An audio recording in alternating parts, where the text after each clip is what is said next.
Overrated franchise Yes. of all time. That's right. Yeah, so we're getting into the, a Spectrum opening show. We're going to be doing a similar thing. If you caught us for the Hornets game, we're going to be breaking down some plays live via halftime. And then always feel free to throw in your questions we talk about in the commercial breaks. So I was looking up some stats earlier, Pete, and I wanted to throw some by you about the Pelicans since they've had Boogie on their team. Mm-hmm. Okay. So one of the ones a couple of them that stood out is you have Boogie and AD in your team. You think you guys are going to get a high percent of rebounds. Uh-huh. It's not the case. They're 23rd in the league at rebound percentage. Mm-hmm. In the past 4 games with Boogie, they're 47.6 rebound percentage. So, Right. So those guys, it's 4 games, a small sample size, but 4 games isn't 1 game. Right. So what do you think about that? Well, I think part of it is that they are, what rebounding rate and rebounding percentage measures is how many of the rebounds that you get overall. So, right. So in theory, your average team is going to get 50% of the rebounds, your average rebounding team.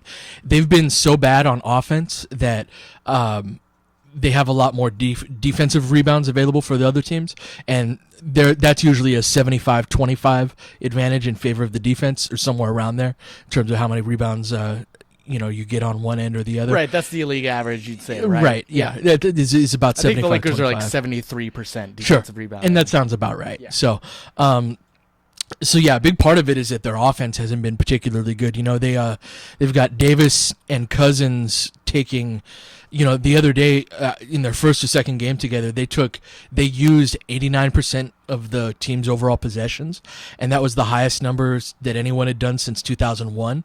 I don't know who did it back then. It makes me wonder if it was Shaq and Kobe, but yeah, so I don't know. It's an example of a team trying to zig when everybody else is zagging, right? In this league that has really gone smaller toward 3-point shooting, spacing the floor, and both AD and Cousins can space the floor for their size at the very least. But so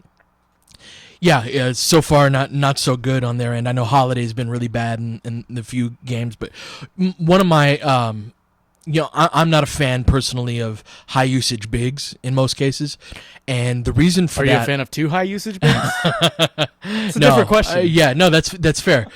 The problem that I think it is I think the value of a superstar is his ability to get everybody else open shots for the most part, and for the most part, bigs no longer create the looks that they did in the 80s and 90s or before the zone changes specifically. And the reason for that is I think that a lot of the old school type fans, they still have in their mind this idea of like a double team dropping onto Akeem Olajuwon, and then the ball gets rotated to Kenny Smith and Clyde Drexler. Inside out from the post instead of dribble penetration. Right. Like it is these days. And what it is like, so the concept has remained the same, is that you want to break down and compromise the defense, draw a second defender, and you do that for the most part by getting to the basket. And even though we've seen this great increase in three-point attempts, much of it stems from, and the best three-pointers stem from, that penetration in the first place. And there are different ways that you can do that, right? There's the post-up, there's dribble penetration, and then the most underrated is offensive rebounding, in my opinion. The best threes come from that inside-out type of kick-out on a scramble right there. So, that's generally... But the reason the post doesn't work as well anymore as it used to is because those post catches are not on the block, right? That rectangle that's right at the bottom of the lane line. That used to be where guys would catch the ball. So yeah, you got a guy that's like 5 or 6 feet away from the basket and a talented, coordinated player. If you get Cousins a touchdown there, he's going to score on you. If you get AD a touchdown there, But the problem is that you can defend on the weak side in such a way now where the post defender can play 3/4 denial, meaning that he's wrapped around on one side or the other. And the way that teams used to beat that is with the simple high-low pass. But what happens now is if you throw that pass, there's defenders sagging off on the weak side that are able to take that pass away as well. What happens, the end results in just plain English, is instead of catching the ball 5 or 6 feet away from the hoop, the way that they did in the 80s and 90s, post players are catching the ball 10 feet away from the hoop, 12 feet away from the hoop. And that's resulted in they've got to take an extra dribble at the very least to be able to get to where they need to go. And then you've got weak side help that kind of soft double teams in that they can prevent you from getting that deep post catch, but they can also recover back out to the shooter. So you want to get that penetration, but the post up for the most part is not a viable way to do that anymore. Yeah, and they're really struggling right now on offense to that effect. They're second to last in the league in offensive rating since DeMarcus Cousins joined the Pelicans with 99. Last is the Lakers. Of course.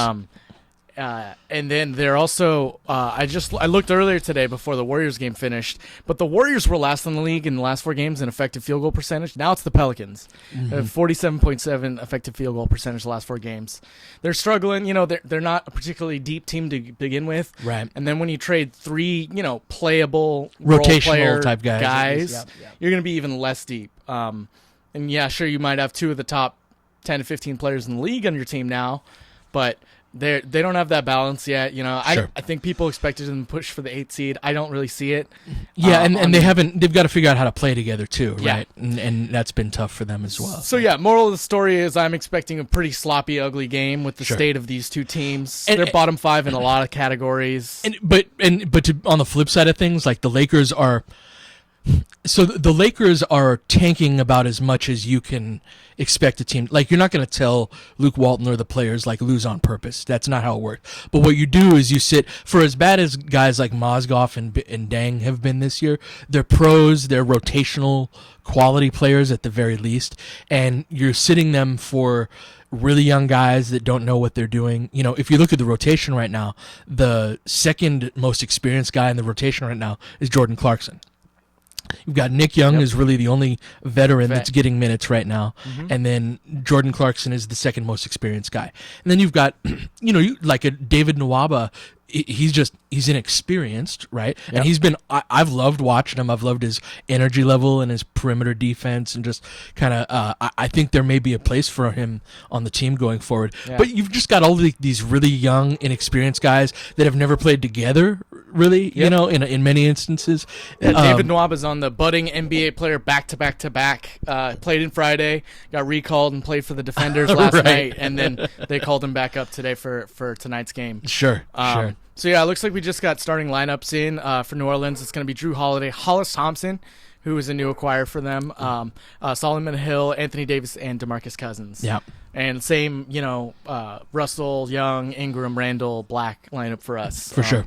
How are we really going to handle we talked about they're struggling, and like Boogie destroyed us in the end of that Sacramento game. And Like, with all the stats that you said about how bad New Orleans has been, I mean, would you be really surprised if they scored 120 on us? not at all. And to that effect, too, the Pelicans destroyed us. I know you did an anatomy of a breakdown video. Well, once we went on beatdown, yeah. Once we went to on a little road trip when we lost D'Angelo Russell, they really beat us down. So, I think the Lakers are going to be in for a hard time tonight, but the way the Pelicans are playing, I wouldn't put it out of the question to pull this one out. Sure. And I'm glad Darius tweeted this out, which I really agree with. The Suns won today, which if you haven't seen that, 15-second clip, go see it. It's awesome. Tyler Ulis for the win. And I'm glad they won because I don't have to sit here and watch the Laker games and hope they lose. We've got 2 games per cushion now. And Darius tweeted out that, it's just nice to be able to not worry about we can win this game, but do I want them to? Well, I mean, someone very committed to the tank would say that this is exactly the type of game that you want to lose, right? You want to get that 2 full game buffer, and then the Lakers play the Suns on Thursday, so. I would definitely like maybe a 5-game stretch toward the end of the year where I can guilt-free watch the Lakers and not, because I get it. Like, both our 17 and our 19 pick are on the line right here. And probably what's best for the franchise right now is that they end up with the second worst record, which doesn't even come close to guaranteeing that they keep those picks. But you try and give yourself the best shot, and I get it. But, I'm not ready to quite say that hey, we're good to go tonight. So if we tip off right now. Sorry, we didn't you're get sinking? to count that Yeah. in. We'll get you to sync a couple other times. Drew Holiday's going to push it up the left side on D'Angelo. Gives it to the high post on DeMarcus Cousins. Little down screen, pop back out into a handoff. Then a repost into Cousins. He's really done a number on Tarek Black throughout the course of the year. Step back jumper, misses short. But who's that? Hill got the rebound? Hill. Or Thompson. Thompson. Yeah, this is a unique cast of characters. They got Lakers come up with the rebound. Got D'Angelo on the right side. Going to up top, reverse the ball over to Ingram, back over to D'Angelo. You're going to get a slice fist right here. Step up three-pointer for Russell. Misses that short. Try to tap that out, but Cousins comes up with it. All right, Drew Holiday pushes up the left side on D'Angelo Russell. A high ball screen from Anthony Davis. He goes into the middle lane. Left-handed layup. High off the glass. No good. Ingram with the rebound. Pushing it. Gets poked from behind. All right, he's going to settle it in on Drew Holiday. D'Angelo getting the high ball screen from Julius. Going right. He's got to turn the corner with more... And Ingram for three in the corner. That's there good. There we go. Shoot the ball, kid. Good first possession for the Lakers. And the Lakers are up 3-0 with 10:50 in the first to go. We got AD with the ball up top. They're going to ball reversal over to Thompson. Thompson's going to skip it to Holiday, back over to Hill in the corner. He's going to take that corner three, miss short. Young gets the board, hands the ball off to Russell, who fumbles the ball out of bounds. Hornets ball. I call them the Hornets, as Pelicans. I actually Googled that earlier. Yeah. It was weird. New Orleans Hornets. R.I.P. All right. Drew Holiday at the top. Going to get a ball screen. He rejects. Yep. And he's going to the lane with Tarek, fouls him. Yep. Gets him with the body there. They did kind of a Sludo double high, like delayed double high there with Cousins and Davis, which I can see is a play that's going to be hard to defend if they keep Drew Holiday going forward. Right. That's going to be a really tough play to defend on three levels. Yeah, you're going to want them to run as much three-man game as they possibly can. Now, that double high type action is one. Another popular three-man game is pistol, but they can't really do it with them because neither of them is really a wing. Right. Like, even though you may be able to get away with it with AD sometimes, but as Holiday takes a second free throw, gets the Pelicans on the board. See what the Lakers got drawn up right here. Got Russell advancing up the right side. It's going to be a handoff into a ball screen reversal into to Nick Young. Pocket pass should have been one more pass over to Ingram, but he doesn't make that. Got to follow your shot, man. He was right back to where he was standing. Yep. And then Hill's going to give it to Cousins in semi-transition. AD with the 18-foot jump shot, short. Rebound to D'Angelo Russell. Russell's going to push up the middle of the court, probably get a drag screen from Black here, and he does. Then you get a double drag from him and Julius. Get the switch there with AD. Gives him a pull-up. He misses short. Nice tap back by Black. Skips over to get a step-up screen for Nick Young. Young with the step back. He gets trapped there. Black's Tarek. by himself, but he doesn't realize it. That was Russell's shot right there, but he passed it up over to Ingram. And he misses trying to get long. the rookie going early. Yeah. But you got to take that shot, D'Lo. Yep. All right, Holiday on the right side with Ingram picks him up. Cousins fakes the three-pointer, hands it off to Holiday. Back to Cousins. Back to Holiday with a high ball screen going left. Boogie gets into the body, gives it a charge. That's what I like to see. Call, yeah. Good call. Late whistle, but it was the right call. I think, once you rewound it in his head. Not even DeMarcus Cousins complained on that. Yeah. So. And that's the only way Tarek's going to be able to he sold in it. front of he sold it for sure. Cousins. But Ingram's also got to ice that screen. He's got to not let Holiday use that going forward. So got Russell coming around. Gives some fist down exit. We showed this in the last halftime, but Nick Young's unable to convert. It's been a bit of a slump. Yeah, he's been bad lately. Holiday's going to push it to the right corner, give it to Cousins at the top of the key for a three, and that's good. All right, so it's 4-3 with 8:52 left in the first. Ugly start so far. A handoff into should back to Randall, and Ingram makes the correct read. Ooh. Randall flips that up. I'm not sure what the heck that was, but Black, nice job on the offensive board so far. Little jump hook in the lane. All right, baby. Tough shot, but knocks it down. He tried to put back dunk it and stuffed himself and came back down with it. So. Get a shoulder injury like that. Russell ices the side ball screen back to Davis. He attacks the closeout, and easy score right there. Beautiful touch. Yeah, it does. Gonna get a drag screen right here. I'd like to see Russell start rejecting more screens. He uses every screen that becomes Go predictable. Ingram. Good Ingram down into the lane, Yeah. gets that rejected. Because he goes back to his right? That's exactly right. Yeah, you saw how he has the step right on the left hand side. But again, I'm a lefty, and that a thing always frustrates me that only lefties get blamed for not having a right hand. Oh, bad pass by Russell trying to thread the needle. It's a second turnover so far. Back to the free throw line, then skips over to Solomon Hill in the corner. But Hill rims it in and out. Randall gets the rebound. He's going to push himself up the middle of the court. He's directing traffic, trying to get a kick back here for Young. Gives him on the handoff right there. God, Nick Young, Nick Young all the way for the dunk. And Larry Nance looks confused. Like, where did that come from? Cousins comes back the other way and scores on Black. 8-7 Pelicans. Little advance pass. That's Russell's third turnover so far. He's trying to advance the ball quick. It's good to get those advanced passes, and then we see Nick Young on the replay. Just no one steps up, and Tariq does a good seal on Anthony Davis to get that bucket. All right, double drag for Cousins on the pop out. It's going to take Tariq to the rim and with the left-handed layup, and just misses the end one. It looks like a travel to me. Yeah, he does a little hop and then a two-step, into that gather. And Hollis Thompson and Drew Holiday wanted nothing to do with Nick Young. Larry Nance reacts expressively. Nick Young.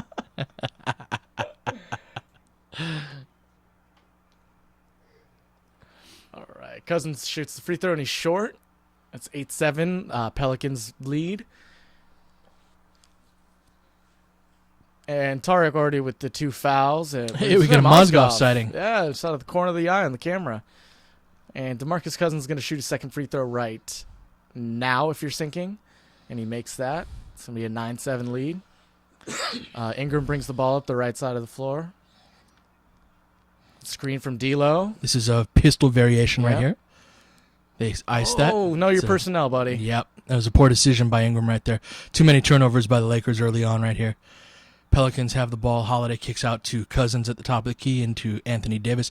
Matched up with Mozgov, who doesn't have the foot speed, and Mozgov has to foul him. It's just like one of those matchups you see before anything bad happens. Like, how will this end badly? Yeah. He just gives him a jab step fake, and he bites on it, and he didn't have the foot speed to recover to begin with. Mozgov basically has to surrender a 16-footer right there for free. Yeah. Like, that's probably his best option, and it's not a great one, but it's his best one. And Anthony Davis makes the first free throw. We got 10-7 New Orleans lead with 7:05 left. Anthony Davis will be shooting a second now.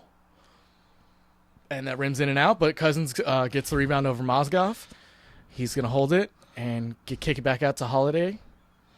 He's got Nick Young on him.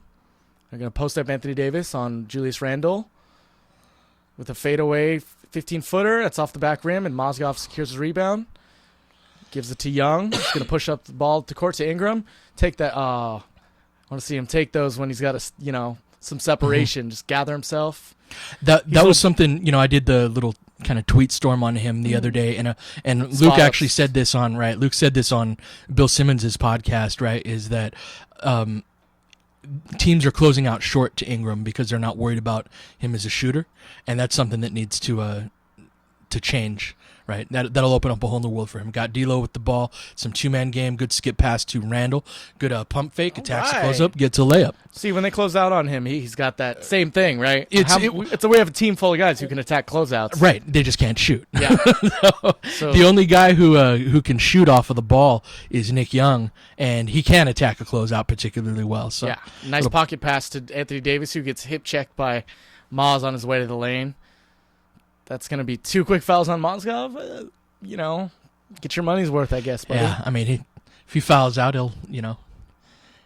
And that's Anthony Davis just kind of not knowing Julius Randle, I think. You want him to take those. I mean, they're both Kentucky guys, so he should know them. They didn't play together, but all those Kentucky guys are pretty tight cliques, so that's a defensive mistake by Davis. Pelicans are keeping the Lakers in this game with their free throw shooting right now. Davis missed another one, averaging 28 and 12 on the year. Takes his second free throw right now. Makes that. Pelicans go up by 2, 6:14 left, and they're in the bonus. Russell's going to come up the left-hand side. A little handoff with Randall. Little two-man game action. Russell's got to take that, and he does. Back rims that. Goes back right out to Randall. Russell starts 0 for 3 with 3 turnovers. Bad stint so far. Little jumper for Randall, but he gets fouled. It's interesting. He gets fouled on a lot of those contests and closeouts on mid-range jumpers. Yeah.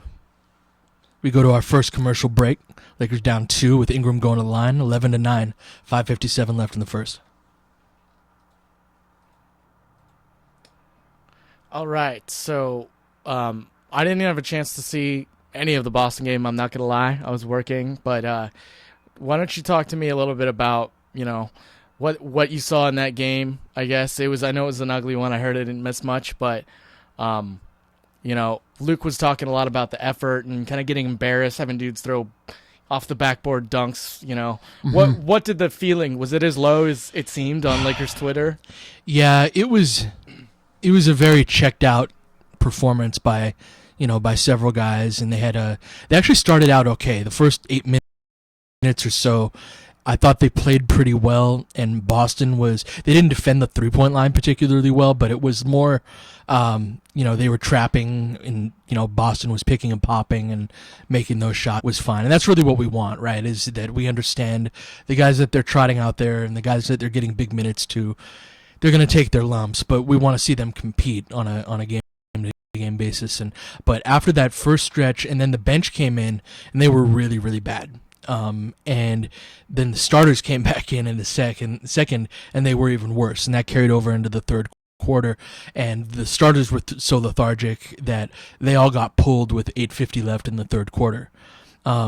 Which is something that if you're going to be giving these guys minutes, that's something you don't want to have to do is pull them. But Clarkson was awful in the first half, and then had a 20-point third quarter, and then I'm not sure if he scored again. If he did, it was only a basket. So yeah, and it was just like transition defense, and it was most of the guys. Ingram was a ghost for the most of the game, and he's got kind of that like chill, laid back type of demeanor where he doesn't really receive a lot of criticism. Yeah. But there are times where he's just as guilty as anyone of not going as hard as he needs to go, and focusing. He got back cut a few times. Russell got back cut 3 times in the second quarter alone. So yeah, and it was a pretty rough game. We're back from commercial now. We're gonna have Ingram taking his first free throw. Takes that right now if you're sinking. Misses that. Buddy. Free throw woes for Ingram is maybe the most concerning part to me in his translation to a good form and a good shooter. He's gonna take his second free throw now. I'm not going to say he can't fix it. He misses that one, too. It's 11-9 with 5:55 left. Holiday pushes up the left side, but he slows down. Gives it to Cousins. Now to Hill. Run a little bit of, flex action. Mm-hmm.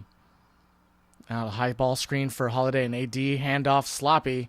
Their spacing's terrible. And Cousins has to take a hard fadeaway, but he gets it right back. And he's going to take it to Maz. To Mozgov. And he misses that. Again. And he gets it back again. And now going to repost him on the He's going corner. up. Yep. One-on-one ISO. No, he kicks it out.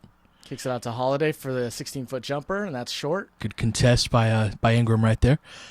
Randall hands the ball off to Russell. See what they got drawn up out of the timeout. Get some one down for Ingram. Try to post him up. Get the post entry pass right now. Get a down screen, nice but drop. Ingram rejects it and almost gets his pocket picked by Holiday. Got 4 seconds left on the shot clock. This has got to go up, Julius. Takes it, fading away, misses badly. There you go, Got a nice tap back by Mozgov. Russell would usually shoot that, but doesn't there. Russell puts it up, misses the layup. Contested, he's 0 for 4 now. And Boogie brings the ball up the court on Maz, and he just attacks him off the dribble. That's a charge, too, but they don't call it. And Julius is in transition. D-Lo for the layup. Oh, he tried to dunk it. That was cute.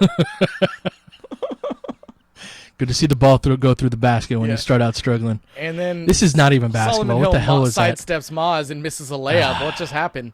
Julius in transition, back behind the back Pass the times ball, 2. Julius. Pass the ball, This is Julius. a YMCA game right now. Yeah. Nick Young in the corner for a wide open look, and he drains it. Let's go Lakers. Let's clean this up. 4:12 left. Lakers take a lead, 14-11. God, how are we winning? And Cousins is going to take a wide open three. Mozgov is totally lost. Yeah.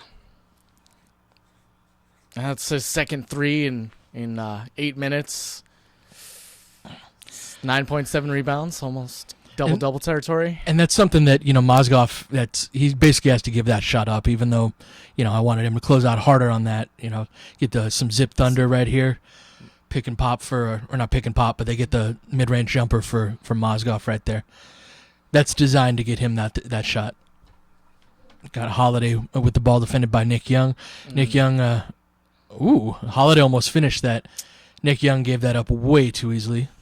Holiday's going to go to the line shooting 2, 3:31 left.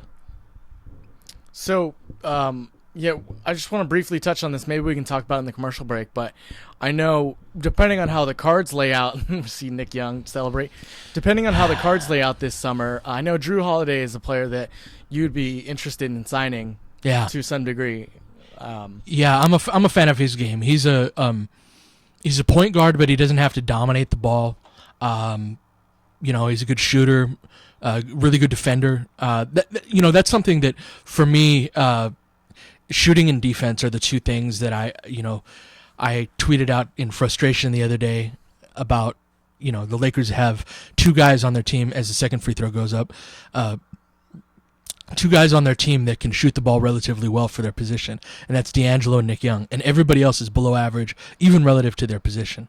We get some weave action for the Lakers, but Randall rejects it, kicks out to Russell, rotates over to Ingram. He attacks the closeout and kicks out. Ball's back over to get a little handoff action with nice idea there for Ingram, but Nance wasn't ready for that. So, Holiday's a guy that I would definitely – his injuries are the one concern for me, although he hasn't had really problems with that this year.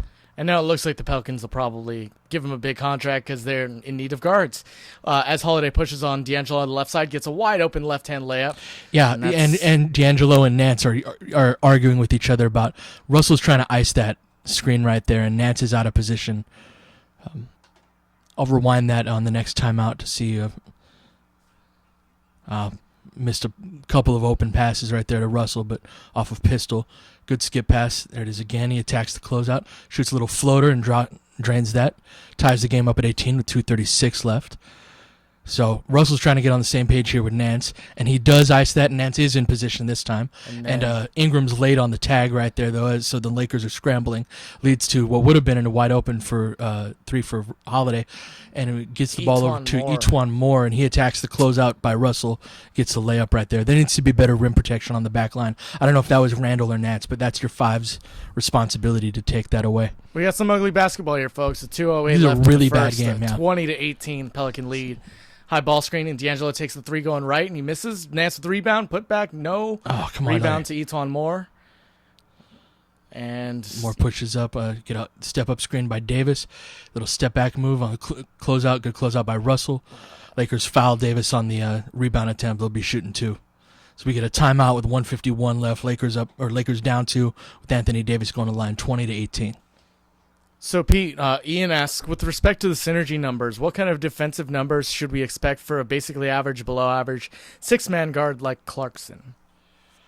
I mean, it depends on the type, right? It depends on the type of backup that you have. Russell or Clarkson is, I think, 46th percentile, I think is what he was. Yeah, it wasn't as bad as I thought, actually. That's passable. That's basically league average. That's passable player. In the margin of error. I think that it's actually his offensive game that's more – it's the play types that are imbalanced. So with Clarkson, I think there's something to work with there on the offensive end.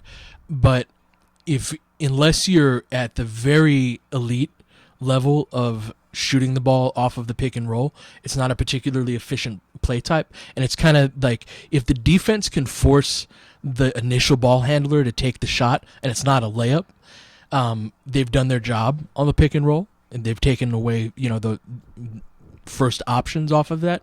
And I also think the Lakers probably run too many pick and rolls. I think that they would be well served to increase the amount of off-ball screens versus on-ball screens.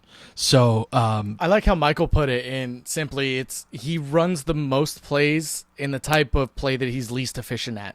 yeah, exactly. In short, so Yeah.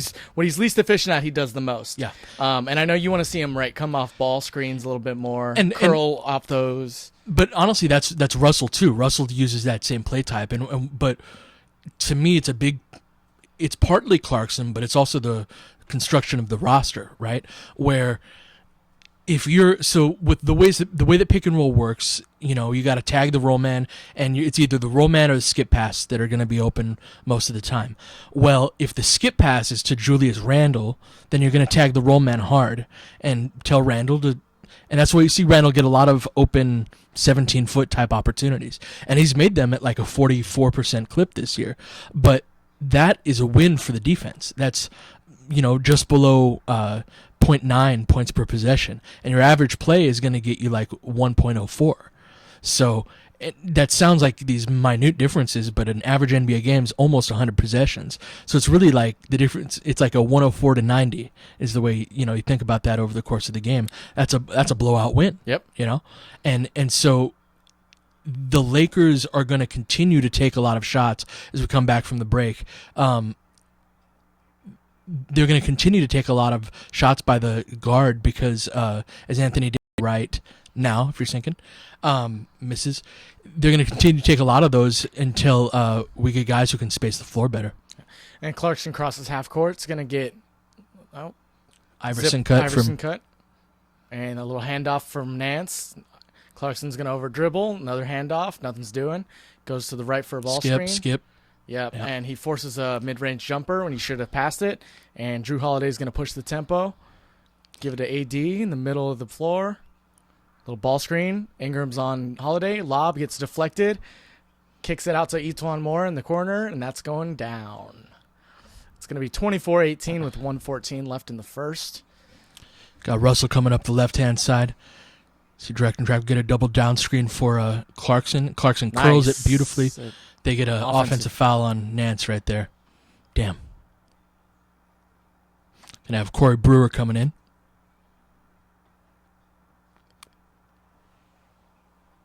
Yep, Lakers struggling in the turnover department with 6 to the Pelicans 2.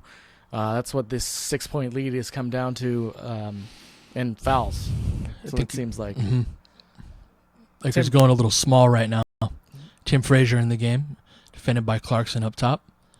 Get Moore coming around the curl. Ooh. Had the right idea. They had clear out right there, but Moore cleans up the garbage and gets the layup. Fell into his lap. Yeah, for the Lakers. 2 passes up the sideline.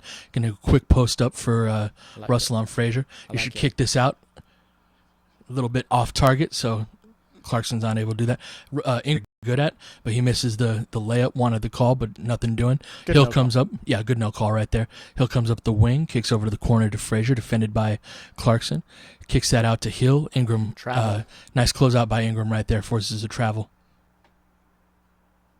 Lakers are 8 for 24, I think, right now. Yeah, rough start for sure.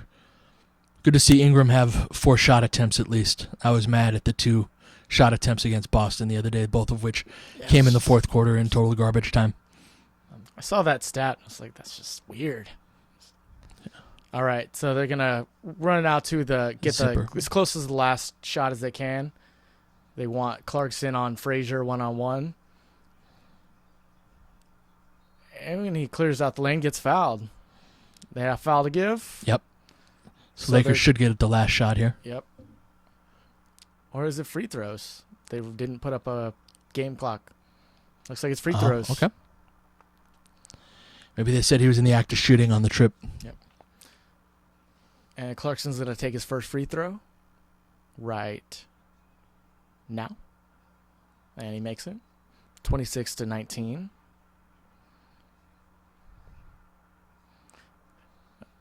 Since the All-Star break, these are the 2 teams that are last in offensive rating, so wouldn't be surprised to see more of a 100-90 game going on, which is low scoring for the NBA these days. Mm-hmm. Clarkson with his second free throw now, and he makes it. Gonna have the Pelicans hold for the last shot as Frazier gives Cousins some instructions. Cousins gonna set a down screen in the corner for Hill. Then gonna get that post up for Cousins. Got 4 left. Lakers hard double right there. Kick out to Frazier. Nice. Clarkson gets the steal. Brewer puts up the 70-footer. Misses long, but nice play by Clarkson right there. Good hard double by Ingram right there. That was a smart play at the end of the quarter. Make them have to scramble. They didn't have enough time to get a really effective shot. So Lakers down 6 at the end of the first quarter, 26-20. All right, Pete. So you said that people thought Ingram's shot was not fundamental, but it didn't matter because he made them in college. Isn't that exactly why you should hesitate about Lonzo Ball? Well, no, because for a couple of reasons. Ingram was making 20-footers essentially with his feet set. He wasn't coming off of down screens or anything like that in college. These were pretty much feet set, catch and shoot type of three-pointers from 20 feet out. Ball is making them from 30 feet and coming off of down screens and hitting them off of step backs and things like that. So I have a greater degree of, with Ball's, I think Ball's shooting form is the most over-discussed part of the NBA draft this year.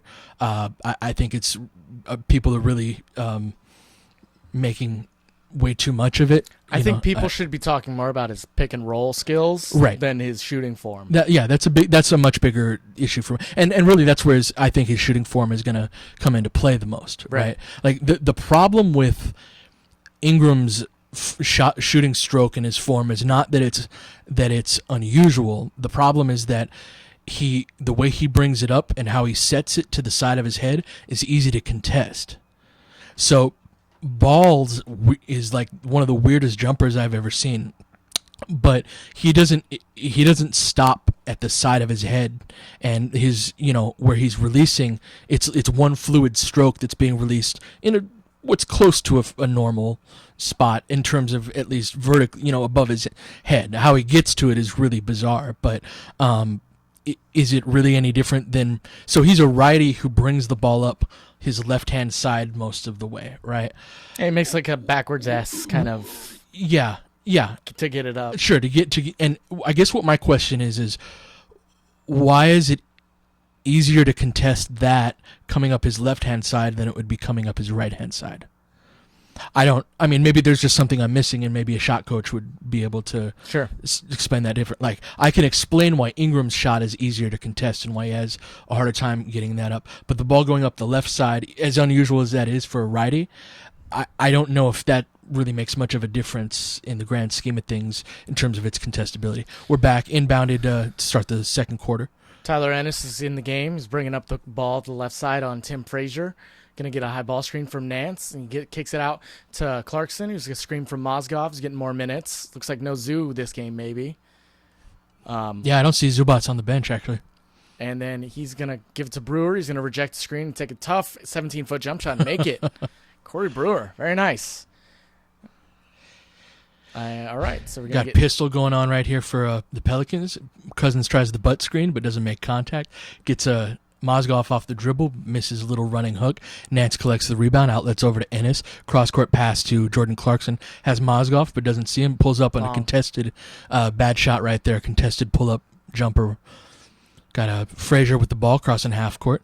He's going to have Ennis sending him baseline. Got Cousins with the ball at the top of the key. Takes a contested jumper. Ooh. Misses that short. Ennis collects it. Gets that poked away by Cousins, but it goes over to Clarkson. Ennis and Clarkson playing hot potato. Brewer attacks the closeout with a little too much gusto and travels. 10:56 left in the second quarter. Lakers down 4. Yeah, so apparently Zubats is out tonight with injury. What's the injury?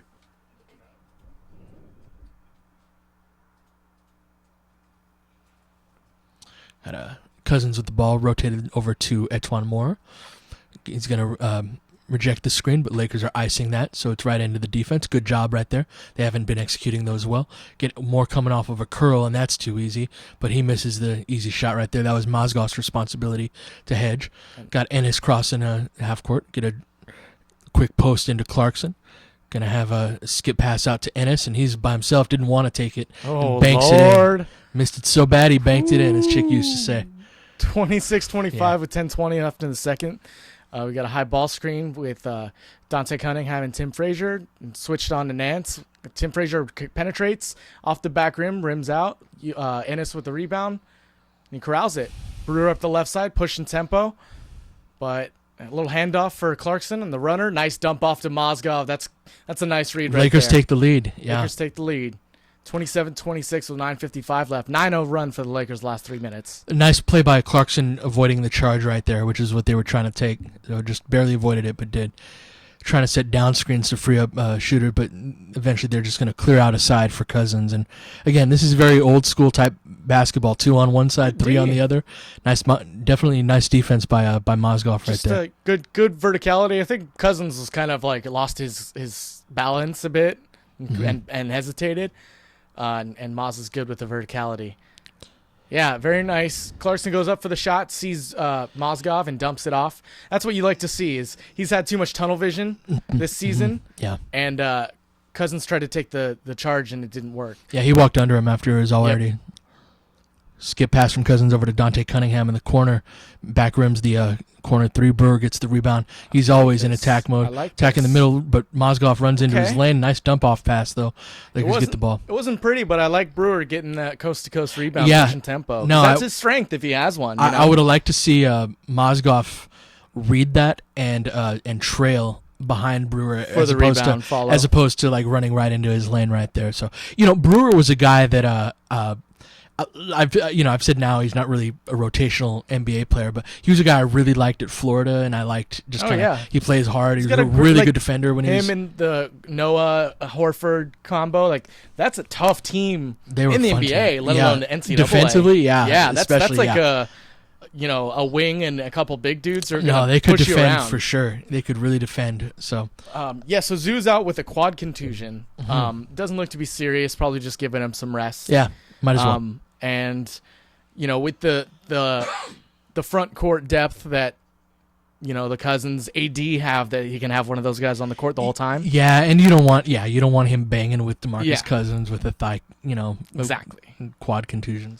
So we're not seeing a pretty game, but this is the kind of game that the Lakers can put together some stretches. D'Angelo struggled so far, so if he starts playing a little bit better, I think you can see how we could take a sizable lead in this game. We're just got to stay out of foul trouble, not foul the big dudes for the Pelicans, and just kind of make them take those 18 to 20-foot jump shots if possible. Yeah, you got the Laker young guys tonight, Russell, Randall, Ingram, Nance, and Clarkson are combined for 4 for 18 from the field right now, so... And the Lakers are still up 1, kind of taking a lead with this second unit right here that is not a particularly talented group. But you can see, I don't know, man, watching New Orleans, like, I can see why they're 0-4 with Cousins and Davis. Like, this isn't even close to good basketball in 2017. So yeah, it's going to be really curious to see the next, year and a quarter for them. To see if they can put a cohesive team together. And you got to figure if they play like crap for the rest of the this season right here, you got to wonder if Gentry is going to be on the chopping block. Quickly, we're about to come back. I wonder if they do the find a gem at a yard sale thing and just move him this summer for a better package. Yeah, maybe. Like, we'll see. And the ball's into Ennis at the top. We're going to get a little loop action from Clarkson. And then a high ball screen. And to Ennis, who's going to penetrate left, short. And it looks like it got blocked. It wasn't blocked. Okay, Tim Frazier's just going to... Oh, nice Corey block Brewer. for Clarkson goes one-on-one and kicks it out to Ennis. God, that guy's terrible. Post up Mozgov on Etuan Moore. No one wants to shoot because no one can shoot. Bank it in again, bud. Oh, he made it. He makes it. That one didn't look so bad. That looked like it, yeah. 12-0 run for the Lakers. Good God. 2 of those are Tyler Ennis threes. Right. All right, Lord we got save us. elbow touch here for Moore. We got Cunningham coming off of it. Probably got fouled, but didn't get the whistle. Mozgov, Clarkson's going to outlet over to Brewer.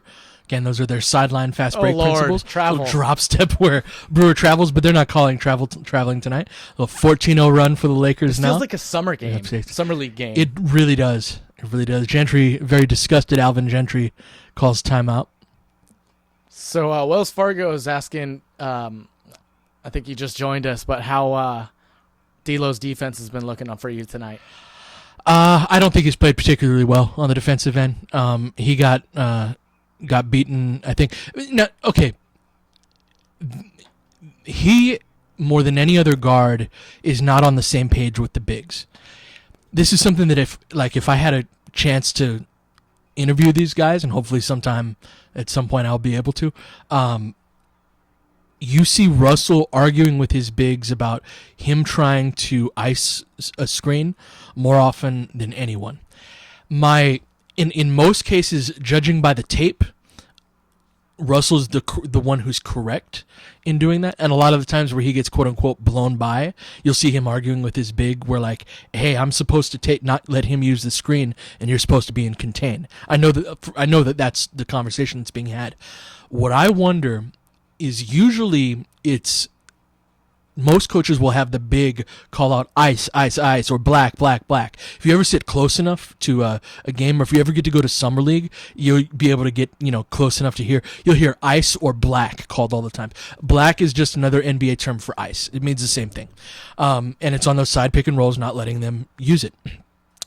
For most teams, you have the big as the one that calls that out, and not only is it saying this is what we're doing, but it's him saying I am in contain, so I'm ready for you to ice this. What I suspect is happening is that Russell is icing these screens that he should be icing, but it's not going to work if the big isn't in position to do it. So that's a really wordy way of me saying I would be curious to know if the Lakers have the same rules about ice in terms of the big being the one that's calling it out. Because if it's the big that's supposed to call it out every time and Russell is icing regardless of that, then it's Russell's fault, even though he's technically right that that's what he should be doing. You've got to be able to communicate in the moment. And if the big doesn't call ice right there, that's his way of saying, I'm not ready for you to ice this. So you got to have to let him use it, or else it's a free run of the basket. Yeah, it was interesting because Darius says, we're back, so I'll get to it in a minute. But Tim Frazier's going to give it to Etuan Moore. He's going to penetrate and dump off to Cousins for a wide-open dunk. Both Mozgov and Nance rotated to the same guy and left Cousins wide open for the dump off.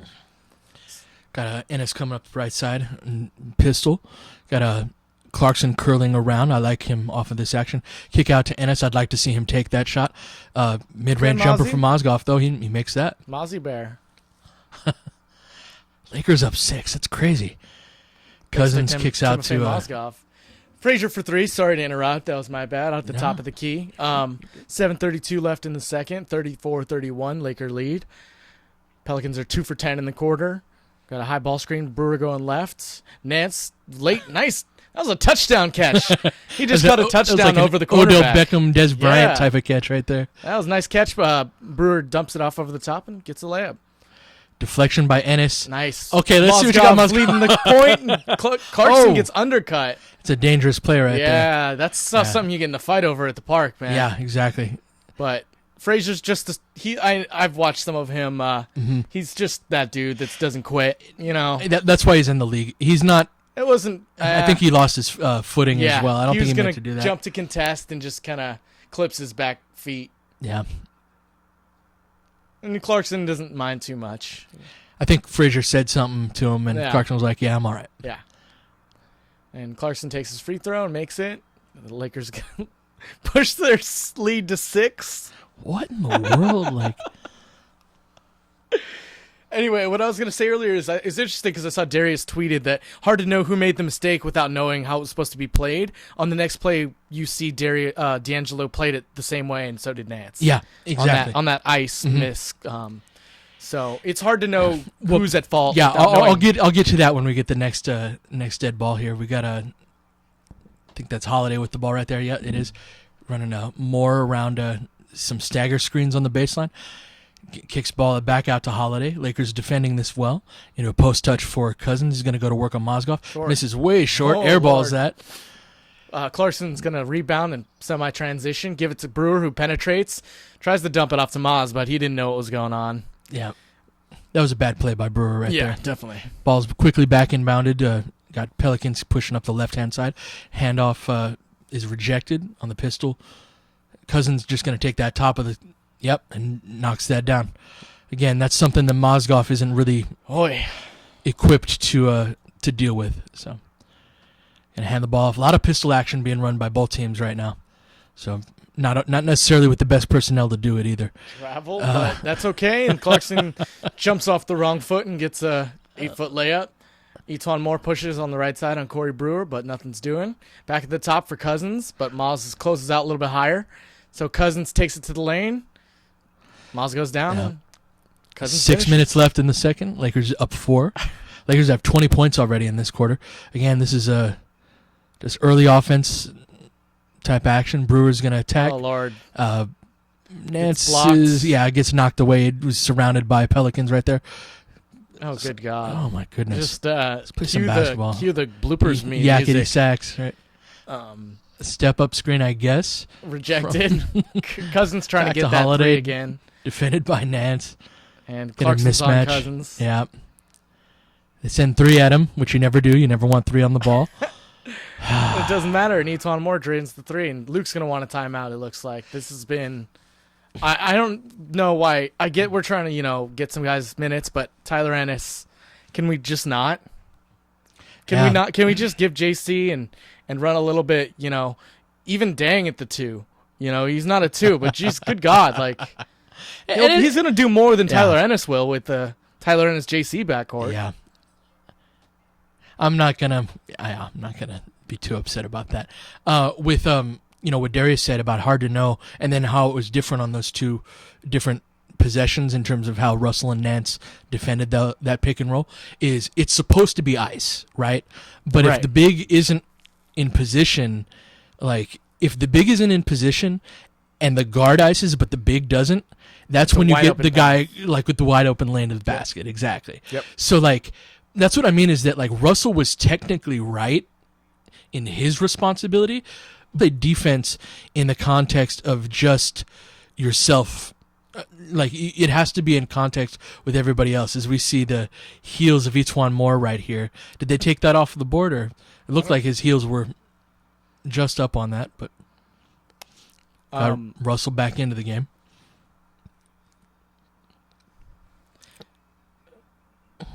Lakers have a 1-point lead. They did keep that on the board. I was just curious, is there like a call that Nance could do to let Russell know that ice isn't ready? They might. Yeah, that's a really good question. They might have some terminology like... Because it's hard for Russell to turn around and read Nance, Right. No, he's not supposed to. That's not what you want. So as we got Russell coming across half court, going to be some weave action right here. It's ball. Randall runs the wrong route. It's a spot up 3 for Russell. He back rims that. Ball goes over to Randall. Tommy's very amused. The weave is for the other team, guys. Yeah. They're supposed to run into each other. And Nick Young comes off of the down screen. He's just been off for the last 5 games. Got a Holiday with the ball right here. So Russell's now 0 for 4 from 3. Good man defense by Black right here. Synergy has Black as our best defender on the year, as Davis misses short on that one-on-one matchup with Black. Russell gives the ball over to Young, who has no conscience, and he makes like, as soon as he made that first move, it was like, that's a swaggy That's play. yeah. Had his mojo going. So And Holiday's going to get a high ball screen going left from Davis. He pushes it for the floater. Nice hesitation dribble right there. Yep. Really froze Ingram right there. Yep. Ball over to Ingram. We got the starters back in. He's going to be a delay. Ingram's going to set a down screen for Young, but slip it. But Black wasn't looking that direction. Got a Randall curling around. That gets knocked away easily by Davis. Got bad spacing, but they kick the ball out. Going to have more pull up for that 3 in early offense. Young's going to come away with it. He's going to fire. There you go. Swaggy taking it in the 3. It's 46-41. Lakers lead with 3:53 left in the second. He's one of those shooters where he's cold until he's not. Yes. Right? Like it just takes a couple. And there we see that ice right there, and that's properly executed by Black. Black very rarely makes a mistake in that respect. Then we get a side pick and roll again, and Black picks up his 3rd foul. that was an example of Russell should have done the same thing on that rescreen, on that second one that he did the first time, which again is to ice that. So yeah, to your question, the Lakers might have terminology that basically means wait, I'm not ready. That could be any number of things. I don't know what NBA teams use for that. Anthony Davis takes free throw and is short. And it's, God, they're really bad. This is really bad. Like, there's not even really many plays where you're like, oh, that's a flash of something. Like, right, like they're going to be 10 good, times right? a game. Like, ooh, boy. We got Nwaba coming in for Tarek Black, who's in foul trouble. As Tarek has a conversation with Luke. Second free throw by Davis now. Makes that. It's 46-42, 3:40 left in the second. D'Angelo's going to bring the ball up to the left side of the court. I'm calling a play out, it looks like, setting up the offense. What do we got here, Pete? Flop. Which is interesting when you got Nwaba on the court. Yeah, I was just going to say that. Clearing out a side for Ingram, yeah. Ingram's going to take the ball hard. I guess that was the point of that play right there. Used his nice, length to create space well, created the contact. And he caught it and gave him like a little jab step and like a shoulder fake and attacked him. That wasn't like him even really attacking a closeout. David Nwaba doesn't know who he's guarding and bouncing from guy to guy. And Anthony Davis drives to the left-handed layup. No one was there. Boy, man. And D'Angelo pushes the ball at the left side on Drew Holiday. Drag screen from Randall. Nice, pocket pass. Nice. And Randall catches it. Yes. Beautiful. Yes. Russell Perfect up to timing. 5 assists right there. I'm glad that their pick and rolls are, like, I'd like to see more of them where Randall actually rolls like he did right there, because they need to get their timing down on that. I'd like to see that Russell-Randall combo as we get a side pick and roll, not iced again, and that's what you give up when you don't ice it because the help defense is not in position right there. So Lakers up 4 with 2:30 left. Davis up to 10 points. Let's see what the Lakers got called right here. It's going to be a down screen by Russell. Let's see, not sure they even know what they're doing. Lackadaisical movement. Little two-man game with Ingram right there. Gets the ball into the post. Nice back cut by Russell. But he and bobbles he skips it. Yeah. Over to oh, they called the travel right there. I didn't think he landed first, but he's like, oh, no. That was a tough catch right there for Russell in traffic as well. Like, that was a little bit behind him. Kind of caught it on his hip and had to like pull it up. Luke's on the middle of the court right now. Do we have a timeout? We do. He does not agree with the call. But yeah, lucky that it got to Randall on that little pocket pass. Pass was a little behind him, yeah. Yep. And that's the timing that's tough with those plays. It seems like it's just a kind of a handoff into a layup, but you really have to time it, and every screen's different. You know, that's an area where I really think we get frustrated with Randall's screen setting, but I actually think his rolling is just as important and infrequent. Like, a lot of times he'll slip into a pop, and he's such a big and fast guy that I feel like if he wanted to pick and roll, he would either get the ball a lot, and after Russell came around that, Russell threw that pass as though he was making it to a slower player. Sure. Right? Like, that pass is, if that's to Mozgov or if that's even to Tarek Black, right, that's a better pass than it is to Julius Randle. That's not Randle's fault. That's Russell's fault, sure. Right? But it speaks to Randle's ability where, like, Russell comes around the screen and Randle's, like, already a half step ahead of what your regular roll man would be. That's really an asset that he can use. And he's a good enough passer to where if he gets the ball on that roll and a help defender steps over, he's going to be able to dump off to the other big for a dunk or kick out for a wide open corner three right there. So that's an encouraging play right there that I hope to see more of. I think that the Russell ran, and also, you've got two lefties, and that's something that that can change the guys that are used to being on the strong side are now on the way you run your pick and rolls and can run them effectively. So, so that was really nice to see. I hope we can get more of that. And Russell didn't make a great pass there, but Randall salvaged it and got the dunk. All right, we're back from break. Gonna get back into the game here. Oh, Nick's talking to the ref, having some fun, and All right, 50-46. Lakers lead by 4 with 2:11 left in the second. Lakers forgot to make a substitution, it looks like, so they're trying to get Nance in the game. And Gentry is arguing about that. It's funny, the little arguments that coaches get in, which you would never really think, like, it's kind of like these who cares type of things, but they're always looking for, like, the little advantages that they can get. So, yeah, so Gentry successfully argued that, hey, he wasn't ready to check in before the ball was inbounded, and so here we go. We got Holiday crossing half court, ball pressured by Russell right here, and kind of lazy and sliding his feet, but get a poor outlet pass. It's just bad. Like, it wasn't good defense right there. Like, No. Russell's just kind of skipping and not really sliding his feet. He's getting turned. Like, Holiday could have probably gotten a decent. He could have gotten a layup on that. Yeah, he could have gotten a layup on that if he wanted. Lakers up 4. How? 2 minutes left. Russell directing traffic. Looking to get a. Let's see. Okay, some short fist right here. Russell rejects it. Good to see. Beautiful. Takes it all the way for the layup. Yeah, I want to see him rejecting more screens. Absolutely. That double crossover back to the original direction was clutch. We've got a high ball screen going right. Holiday and Davis. Nothing happening. Cousins at the wing, and he drives barrels in, and hopefully Nance is all right. That was not pretty. Those can be scary when guys get underneath your feet. Yep. Especially for those jumper types, you get a back issue, going. You can't get up as well. Mm-hmm. Nance and Russell had a nice hedge and recover on the first part of that play, and then Randall just got beat off the dribble. Ooh. Larry Nance took a hip to the gut. Yeah, Cousins is a big dude. He's so fluid. I don't know if people realize how just like that's a really well built, like that's a tank of a man right there. He gets his 10,000th point on his career. Oh, good for you, Bogey.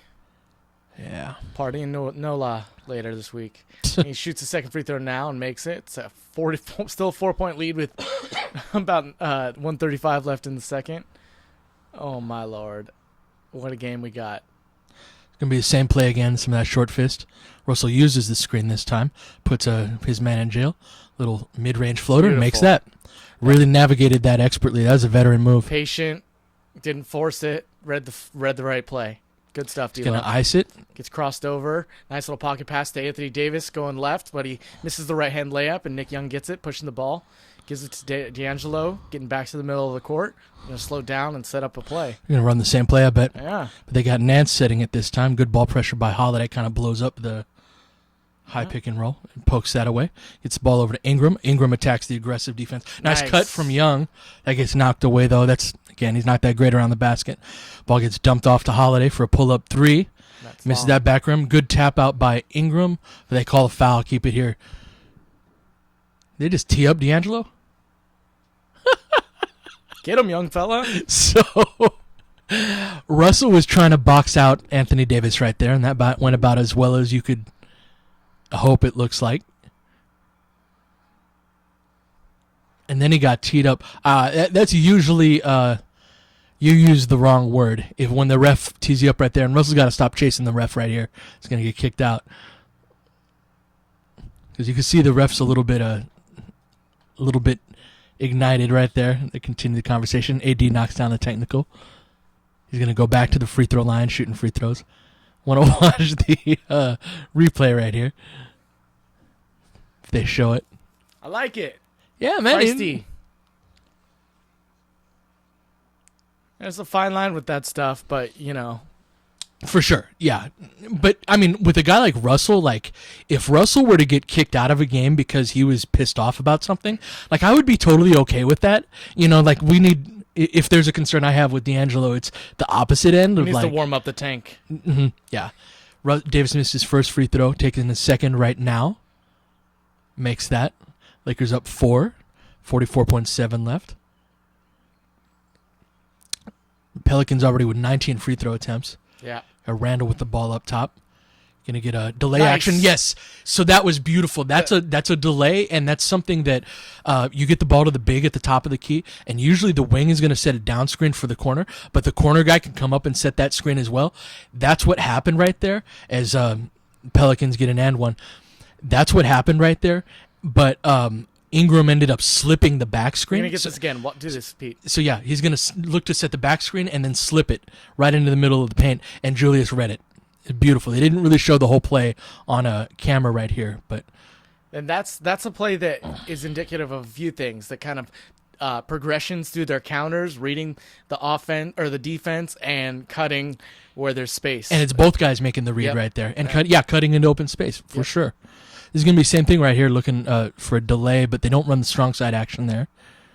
Get the ball back to D'Angelo. Get a ball screen, skip pass over to Young. He attacks the closeout, goes all the way into a block, and one. Boogie trying to take the ticky-tack charging foul, but doesn't get it. And Nick Young's going to go to the line with 11 seconds left to complete the three-point play to put the Lakers up maybe by 6. Can you believe that? It's pretty wild, man. This Pelicans team is not good. So yeah, the rule on block charge is if the defender takes contact in the chest. So as you saw right there, Cousins got hit in the shoulder and then fell back as though he got hit in the chest, but he didn't. So that was actually the right call right there. And we're about to get to halftime here, guys, but stick around. We're going to do the same thing as last game. If you didn't join us, we're going to break down a couple of plays from the Lakers playbook. A couple of which we've already talked about tonight. It's fun, and then at the end of the half, we're gonna take some of your guys' questions, kind of talk about this game. So feel free to join us on Mixlr, join us on YouTube, throw some questions in, and I'll try to get to as many as I can. Tom, would you be able to pull up delay, or do you have everything queued up? I should be able to. Let's do that as one of the plays since they got that bucket for Ingram right there. Get a Holiday putting Russell in jail. He gets a friendly bounce front rim. Went early, though, so we've got 5 seconds left. Young's going to push the ball up court. Split 2. Let it fly from about 30. Oh, back rims. Lakers go into halftime up by 4 in a half that was more productive than it was aesthetically pleasing. All right, so I'm going to get into double high real quick, and then I'll find delay as you talk about it. No worries.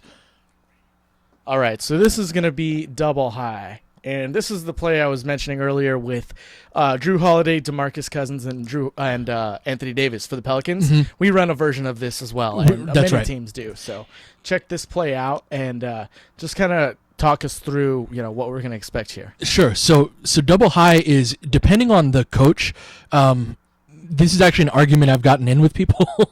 They'll call it a horn set. Some consider it a horn set, some don't. I actually don't care, but some are very adamant that it's not a horn set. But basically it's your two guys on the elbows, which is why it's considered a horn set by some, will step up, and then it's different than a double drag screen in that the ball handler is going to be in the middle of the two screen setters. So he's got an option to go left or right and has a screen option on each of those. Then the big is going to one of the bigs is usually going to roll and the other one's going to pop. Can I see this play real quick, Tom? So right here we're going to get the two stepping up and he goes right. So then the screen setter is the one that rolls, and you see that the one who didn't stayed popped behind the 3-point line. Now this play gets a little bit deeper into the action, but yeah. So he uses the screen right there, and then the screen man rolls, and then the other big pops out. So that's double high. It just ends up getting rotated over to the weak side corner. Usually the two, usually on double high you'll have two guys in the corner right here, but that wasn't the case on this one. Yeah, and Randall's a little bit late coming in. Usually the guys kind of meet the guy, so he's kind of trapped, and he can go either way effectively. Right. No, that's a good point right there. That's a good little bit of nuance where, yeah, you want both screeners arriving at the same time so that you can give that real good decision for the guard right there. And it makes it less obvious which direction you're going to go, right? Because it makes the defense be especially reactionary. The defense is always reactionary, but And really, that's the nuance. That's the difference between like good teams running plays and bad teams. Like there are very few teams in the NBA where it's like, oh, this coach runs this play and it's so awesome and nobody else does it. Like Right. most teams, like they run different versions of the same thing. And Yep.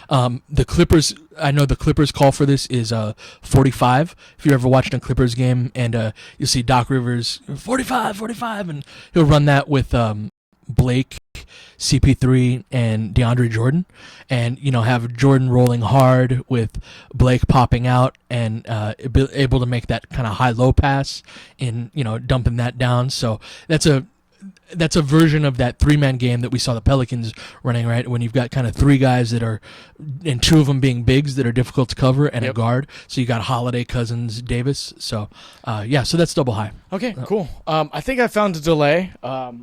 Let's check this out.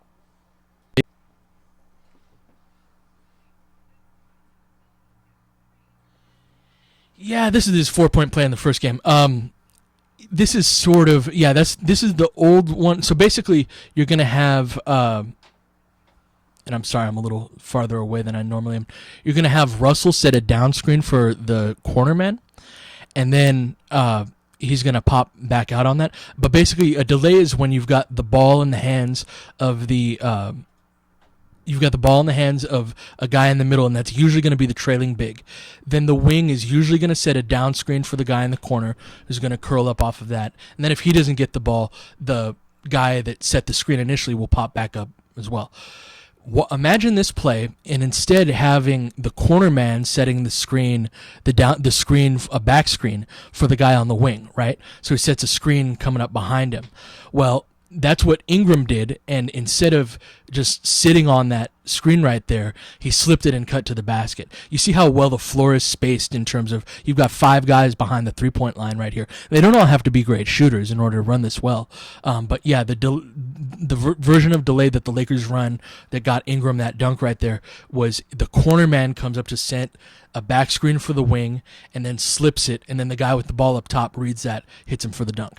I think I've got a better version. Let's check this one out now here. Yeah, so this is going to be you're going to have Russell give the ball up to Randall right up top, and then he's going to set a down screen for Ingram, who's the corner guy, right?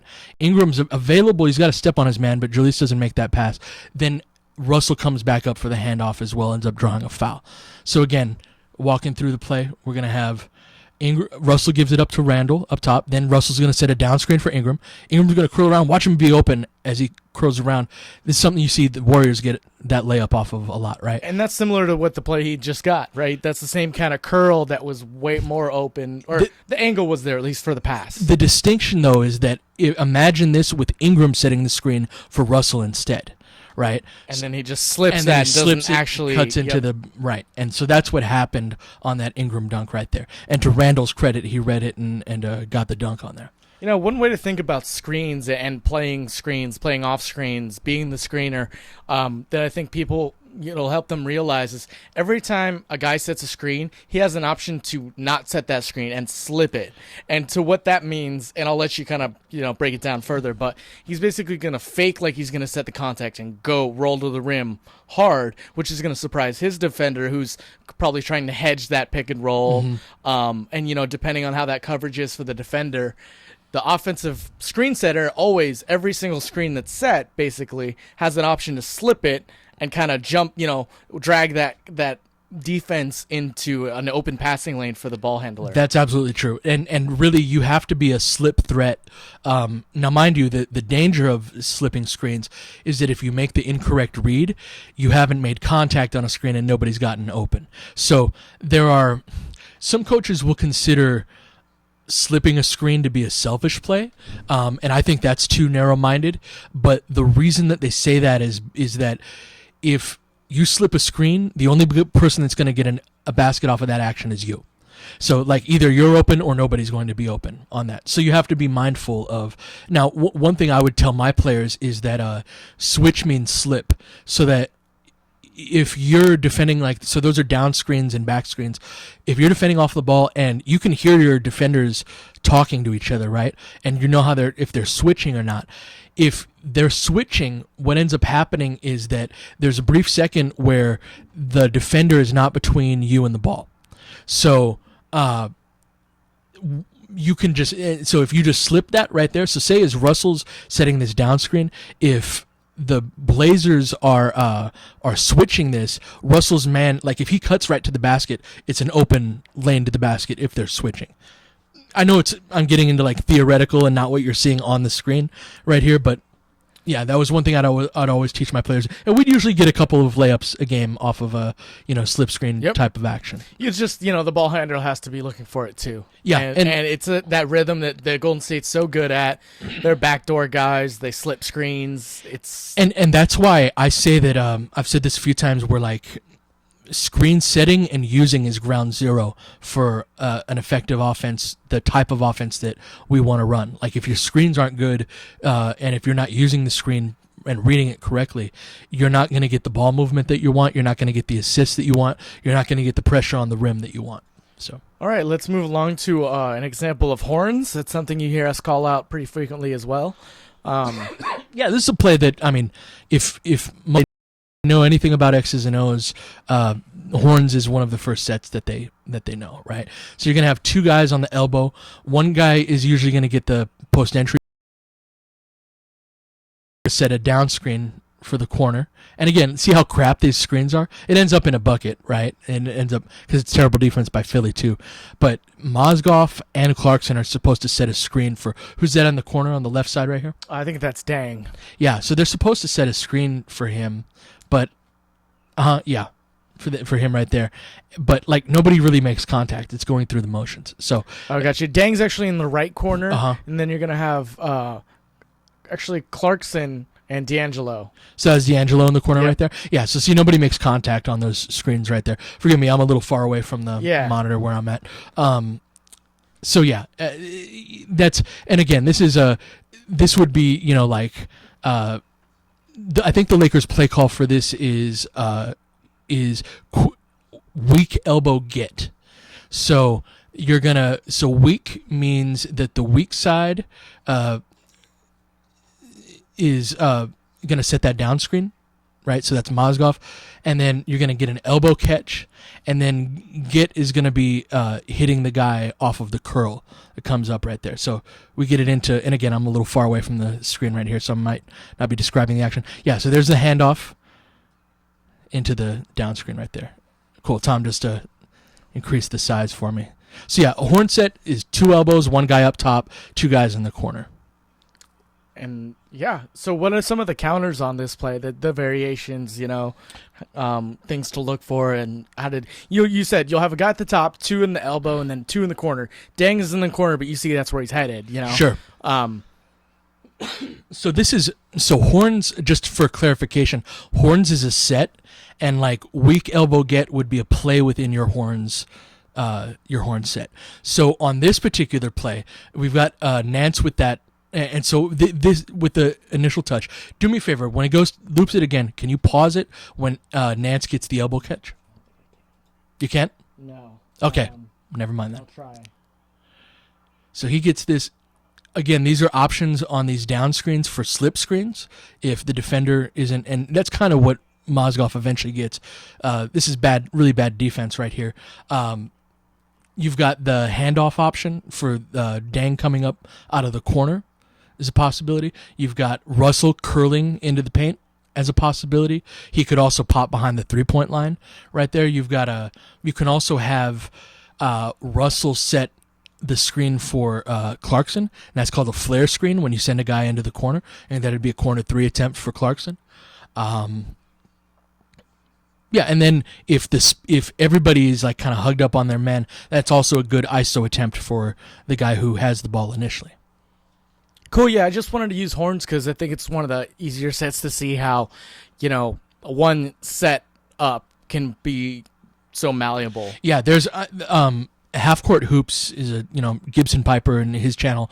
He's a guy that I've talked about a few times, and he's got like a 20-minute, like 2 different videos. I think it's 30 minutes in total of how NBA teams run horn sets, and there's probably 30 to 40 different variations of, kind of what you can do out of this. So yeah, it's a foundation that you build what plays you use based on the skill sets of your players. Right. Whether they're better off catching off the ball, shooting, or creating their own shot off the dribble. Whatever the skill sets of your team may be, there's a way to gear each kind of variable of horns toward different strengths. Yeah, toward the different skill sets of your individual players for sure.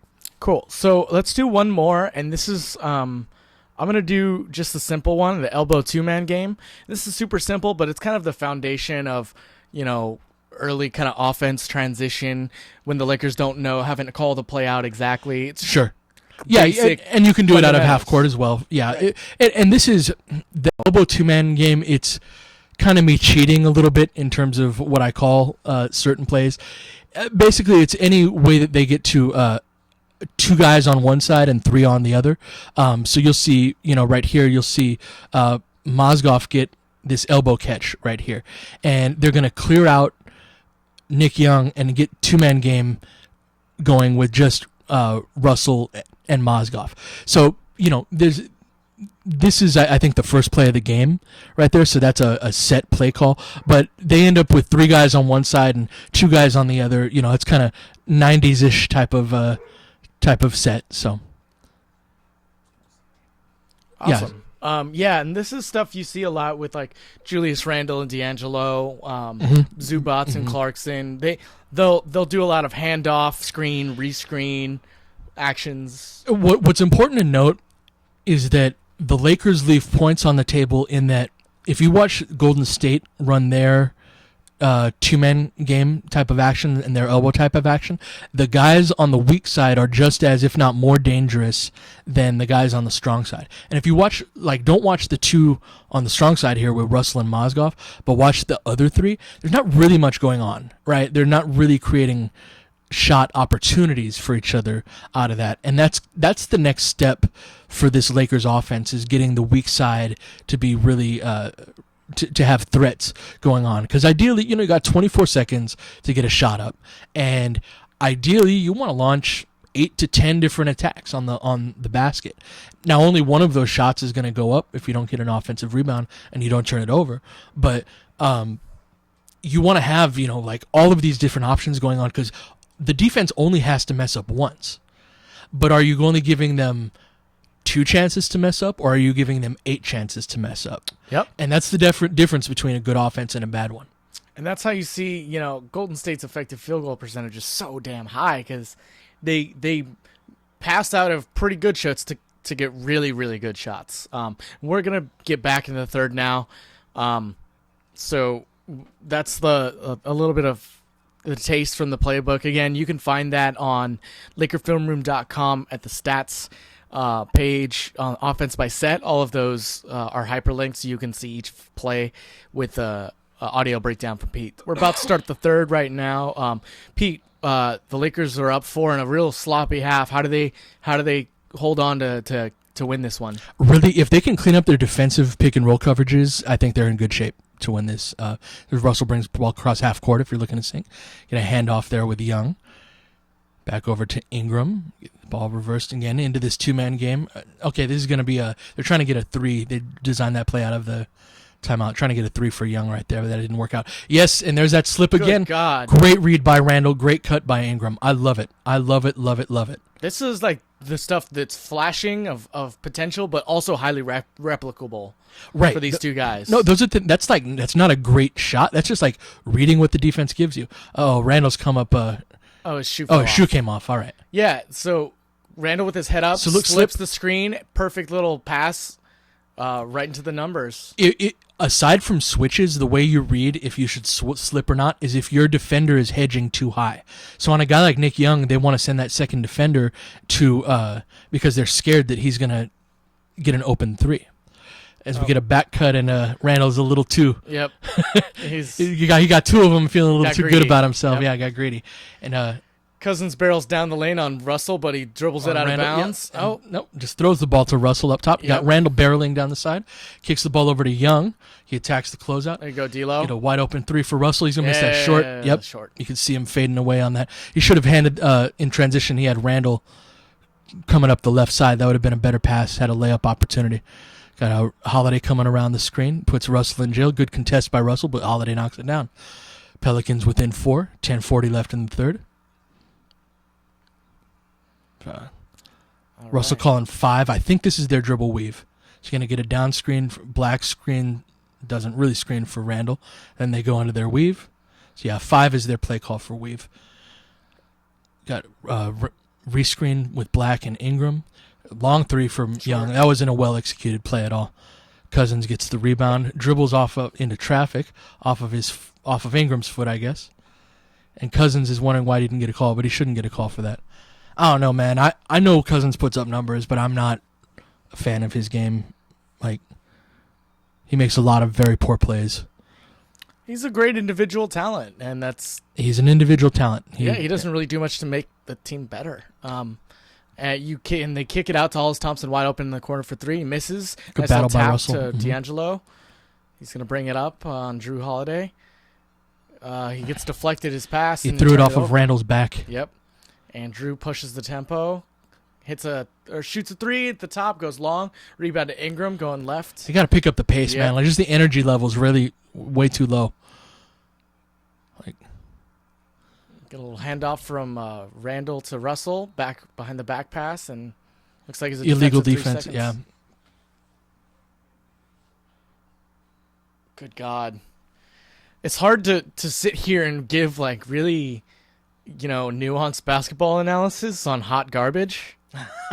Yeah, man, it's just bad basketball. Surprised they have Russell taking this. And he misses long. 61-57 with 9:34 yeah, his left jumper's in the been third. way off.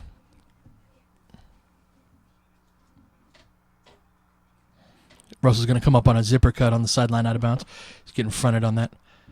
They've had Russell shoot a few technicals this year, and I don't think he's shooting 50% on them. Got Ingram rejecting the ball screen.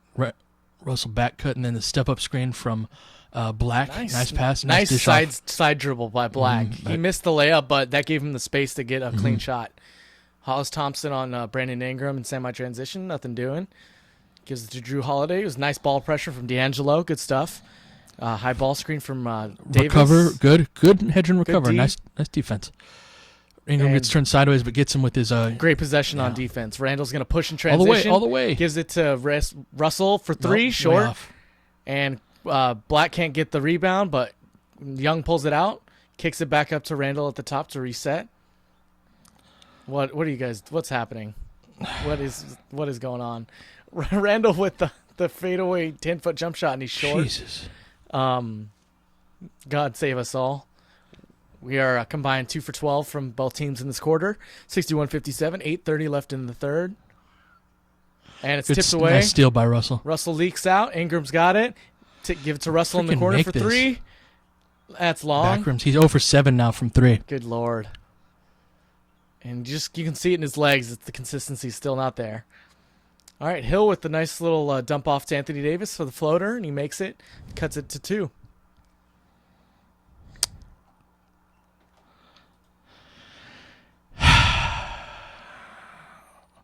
Ball up top. Young comes around the ball screen. Randall tried to give that up, but as a steal is the incorrect read. Hollis Thompson fouled. Blocking foul. And that's the game we're watching right now. 7:53 left in the third. Looks like Nick might have tweaked an ankle or something. He's limping. Let's see what happens here. Oh, I think they bumped. Oh, shin on shin contact kind of twisted Nick's ankle there. He shoots a free throw now. Hollis Thompson's going to make it a 1-point lead. Trying to tie it up here. Tonight, Russell, usually I'll talk about his feet. Tonight, as we get the second free throw right here. Tipped back out to Hollis Thompson. It's harassed by D'Angelo. Russell's shooting stroke is flat. It's not his feet so much as it is he's finishing outward more than he is finishing upward. And Boogie steals on Randall to get the pretty easy 3-foot layup. Pelicans take the 1-point lead, 62-61. D'Angelo goes left around Drew Holiday with the back crossover. Bank shot, no good. Rebound to DeMarcus Cousins. Gives it to Drew Holiday, pushing tempo. He's going to dribble and get into the paint, kick it back out to Cousins, trailing. He's going to take a three and miss it in and out. Rebound to Ingram. Pushing up the left side in semi-transition. Nice seal by Black on Cousins, and he gets the and one. Nice lefty finish right there. Yeah. Great entry by Ingram, too. Yeah. I really love Black's good at that. He's good at doing his rim runs and kind of sealing on a big, no matter how much bigger he is than him. And just stupid foul from Cousins. And Cousins shouldn't be allowing that position in the first place. Like, those are just the little things that he does that, yeah, I'm not a huge fan. And Black completes it. Yeah, 64-62. Lakers lead with 7:10 left in the third.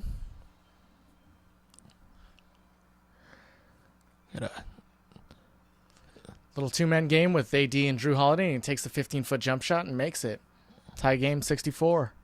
Some of that Horns double high type action. We talked about it at halftime. Russell with the ball up top. See what they're in. It's probably going to be get a step-up screen here from Randall. Get that fist down exit, but get a relocation. Let's see if Russell, didn't want to take it. Little entry, nice deep post position by Black. Misses that short on the contest by Davis. Cousins gets the rebound and pushes ahead, matched up with Black. Goes away from the screen by Davis and ends up getting the layup. Going to get a timeout from the Lakers. So 6:29 left in the third. Pelicans take a 2-point lead, 66-64. Throw us up some questions, guys. Some crazy conversation in the YouTube channel, but some of you people might have questions. So ask them, and I will try to find it. So the Lakers are not shooting very well this game from beyond 3-point distance. Not that they shoot well many games from 3-point distance. How are they? We were talking about this earlier. How would they have any chance to win 25 games in a season with two guys who can shoot threes? They had Lou Williams, right? They did, and so that was. And to be fair, I guess you could Jordan Clarkson can shoot threes, but he's not. But I mean, relative to his position, right? So he's a shooting guard that's shooting 32% from 3-point range. Right. If you looked around the league, I don't know exactly the number, but most shooting guards are going to shoot better than that from that range. And you could argue that Luol Deng could be a stretch 4, and that shooting.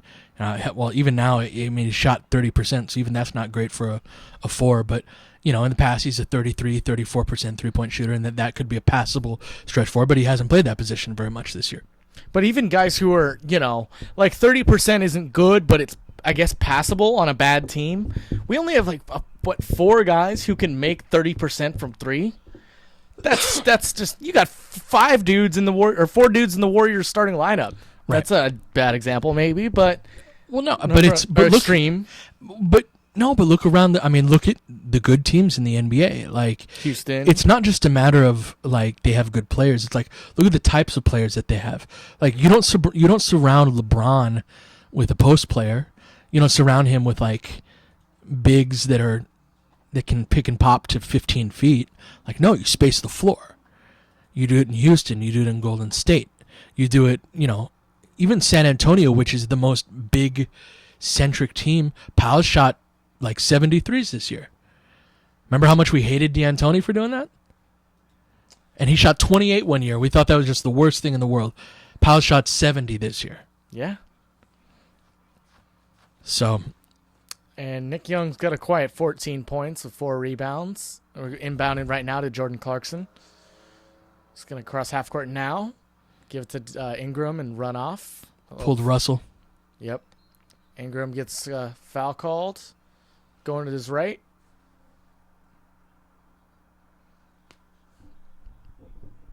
We got 6:21 left in the third. Lakers still down 2. I'm going to inbound the ball right now to Clarkson. Back to Ingram. He's going to reject a screen from Randall. Goes through another screen, dumps it off. Now a little handoff to Black. They get a 3-second call. Yeah, Randall needed to shoot and to avoid that call, but he tried to make the extra pass. Yeah, I am mad at him. That's on Black to toe tap out of the lane. So we get an elbow touch here for and then a duck in by Cousins, but that gets pushed out. So Davis just attacks it, kicks the ball out, not really open. Swings the ball back over to Davis. Good help side from Ingram. Davis misses the runner. Lakers get the rebound. Got Clarkson pushing up across half court. Drag screen from Randall. Rejected.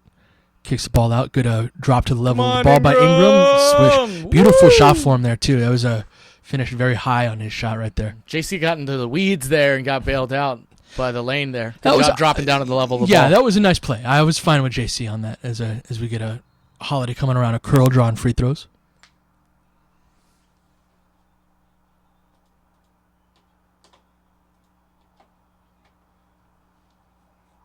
So, Pete, why do you think D'Angelo got pulled?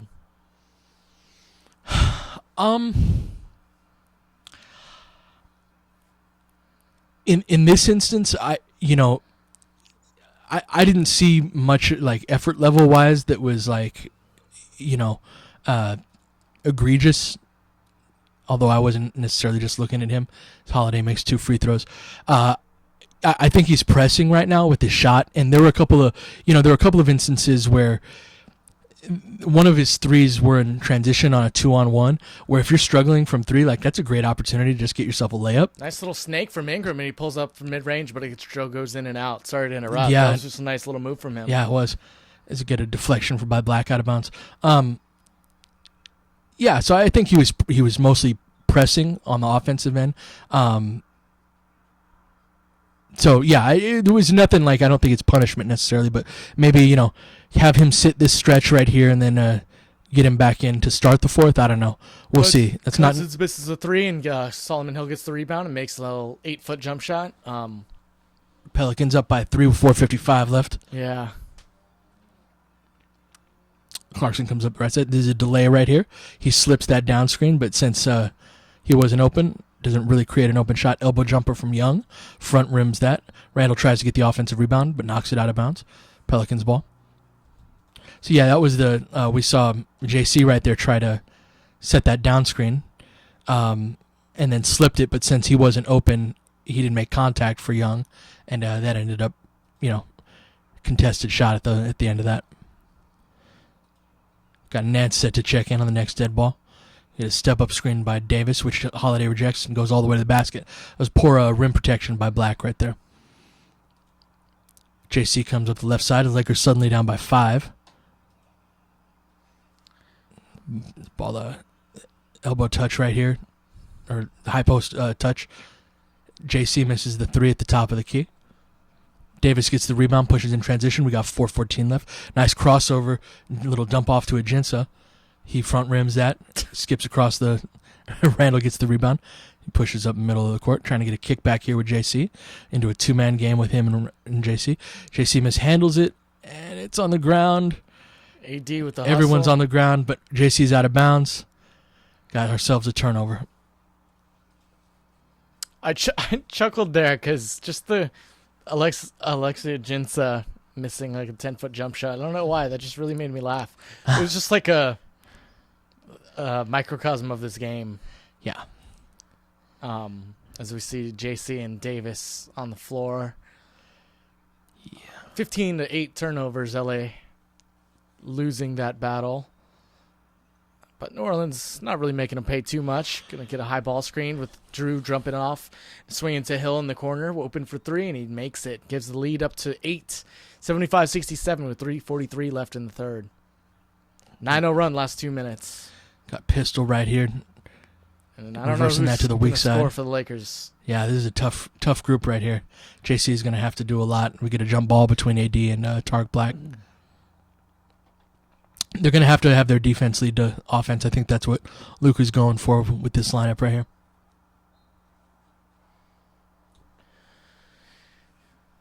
Yeah, this is where the game's gotten away from the Lakers a lot this season, this third quarter.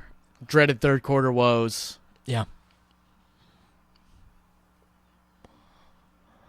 Should be amusing. Jump ball now. And he throws it just straight to Anthony Davis. I mean, come on. That was a terrible toss. Black kind of conceded that, too. Yeah.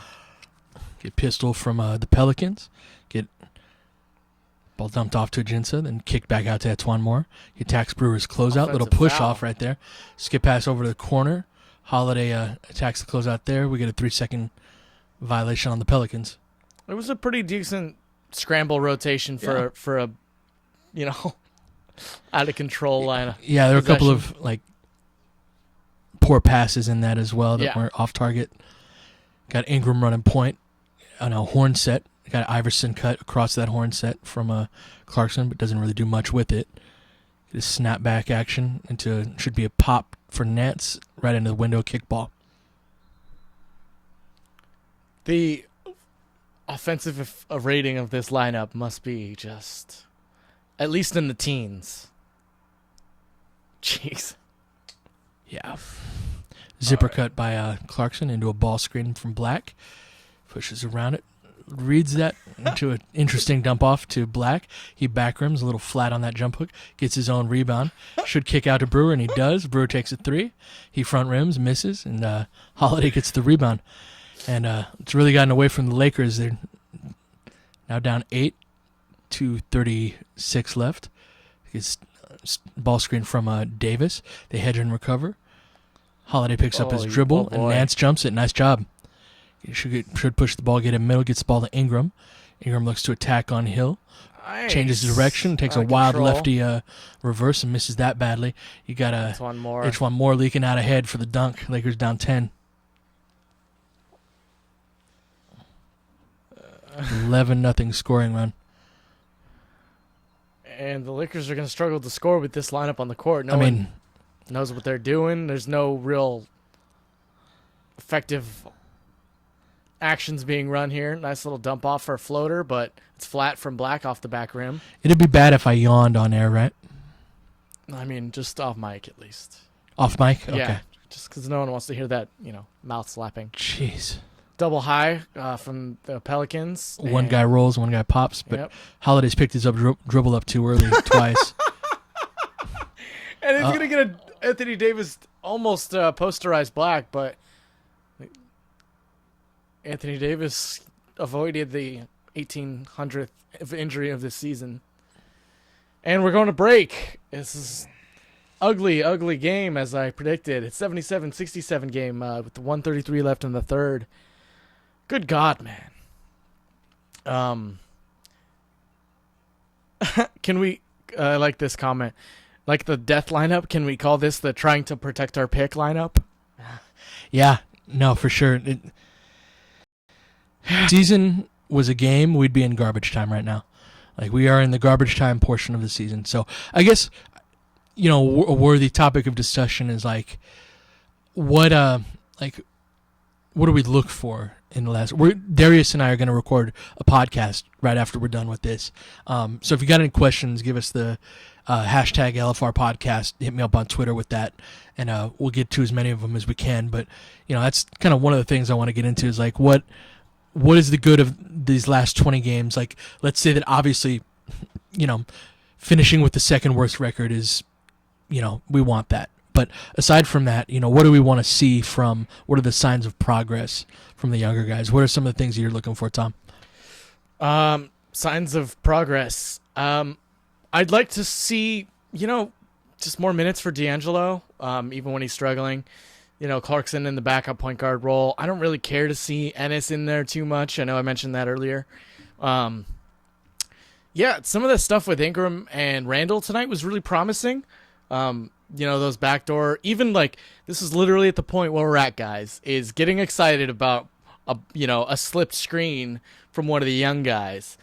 And I don't think that's, misplaced enthusiasm. No, it's not. It's I mean, those are how we're going to be able to get to the next level, and even if that next level is being a, slightly below average offense, it is what it is. It's where we are as a franchise. Yeah, totally. But the play they're showing right now, the plays like that, they're just really dynamic kind of playmaking things that each guy can do, right? Mm-hmm. Like Randall can make that cut and Ingram can make that pass. They can be switched in that. Yeah. And having that versatility on offense is, you can't find that as often as you think. Very much so.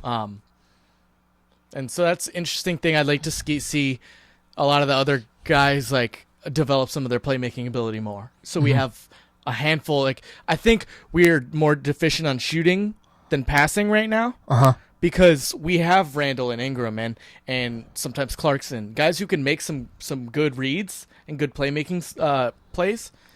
And that's but really they can get better. That's the promise of guys like Randall and Ingram as we're back and Davis takes his first free throw now. Having forwards who can pass the ball matters. It's something that's really foundational for a lot of the better offenses in the league, is having multiple initiators from multiple spots and being able to run a guy, run your point guard and your shooting guard off of screens and have them not handle the ball. So those are little things that can be signs of progress. So Davis knocks both of them down. Kind of inbound here to Clarkson. Pelicans on a 13-0 run. Lakers haven't scored in 4 minutes and 12 seconds.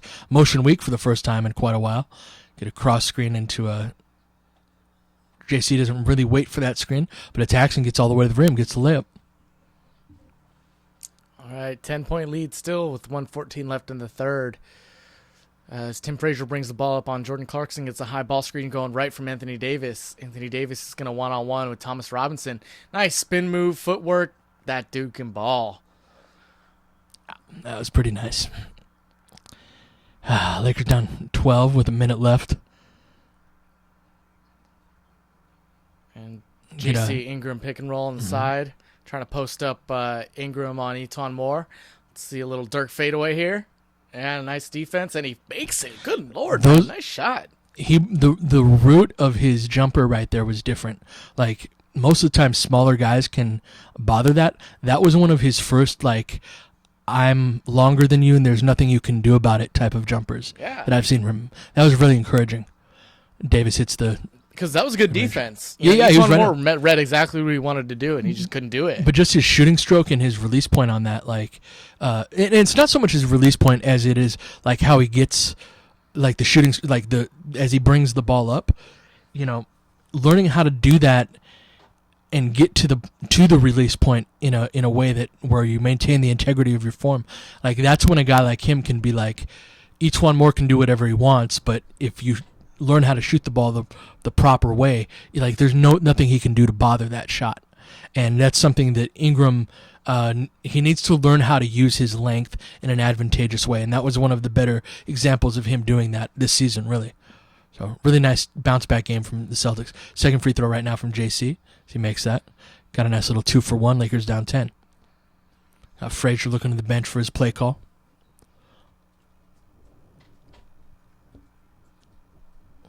Trying to run down some clock here. Going to probably get a double high ball screen from Ajinça and Davis. One will roll, one will pop. Get Ajinça rolling. Davis popping. Takes the jumper. Beautiful arc on his shot, but it misses and Ingram rebounds it, gives it to Clarkson. 7 seconds left. They're going to have to go. Clarkson doing the one-on-one. Goes toward Tim Frazier. Takes a tough fadeaway. It's short. Gets blocked, and it's the end of the third. Lakers have another terrible third quarter and give up a 10-point lead to the Pelicans after 3.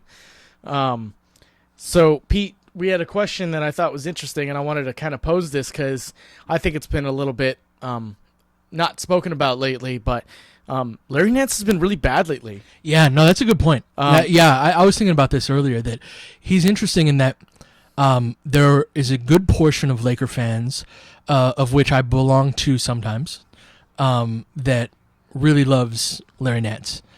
But he kind of escapes the criticism that the other young Lakers do. When Nance disappears, and that's really what he does, is right. He just when Randall has a bad game, it's really obvious, and he's really obviously terrible out there. Nance just kind of fades into the shadows. Yeah. When he has a bad game, and neither are okay. But that's a really good point. Whoever brought that up, Nance has been, and even just in the making little things outside of the box score happening type of sense. That's what I mean too. I don't mean I look at his box score. Oh, you're whatever you're shooting. It's not what it means. But in terms of his activity level, again, this is part of the we forget that these are people, and just as again, this is the garbage time of the season, and they should compete as hard as they can for 82 games, regardless of the record. But at some point, human nature kicks in, and it's like what does it matter? Do you work your hardest at 4:45 p.m., guys? Right. Are you most effective at 4:30 p.m. but when you end a workday at 5? It's got nothing to do with how much money that you make either, right? No. Like You make the same amount of money that you do at 10 a.m. when you're in the prime of your workday. But yeah, I mean, it's hard to say for some of these guys because I don't think people should take this as we're saying they're not trying right now. right. I also don't want to say we're saying that they're not trying. It's a double negative. But what we're trying to say is it's hard to judge each game, whether or not it's the effort or it's hard focus. It's hard to fake desperation. Right.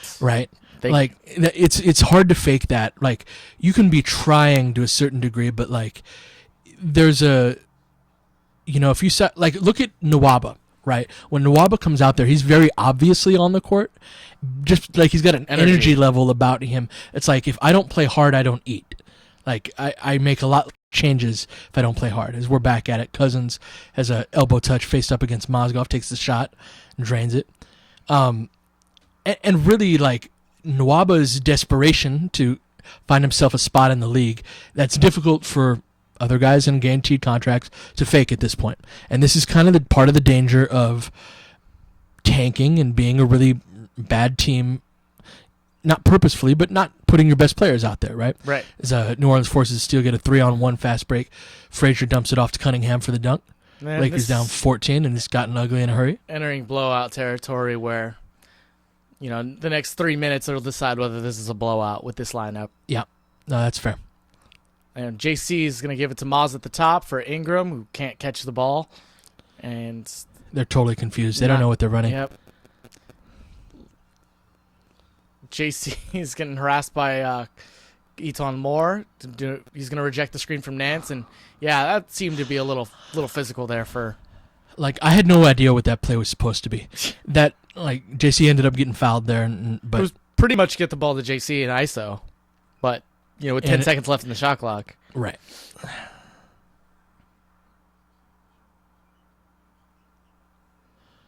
JC on a zipper cut and get a ball screen from a nice Mozgov. pocket. Nice pass high low. from Maz to Beautiful. Larry Nance. Very well executed. See, that's how you compromise the defense on pick and roll.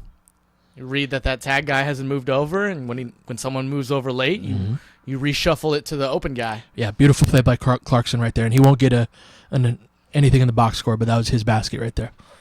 Got a Cousins again, ISO'd on Mozgov. Misses a bit wide left. Jinsa battles Nance for the rebound. Corey Brewer comes up with it. Lakers down 12, 10-20 left. Brewer pushes, sidesteps, but Frazier pokes it away. And it's a 3-on-2, and nothing happens. Frazier slows it down.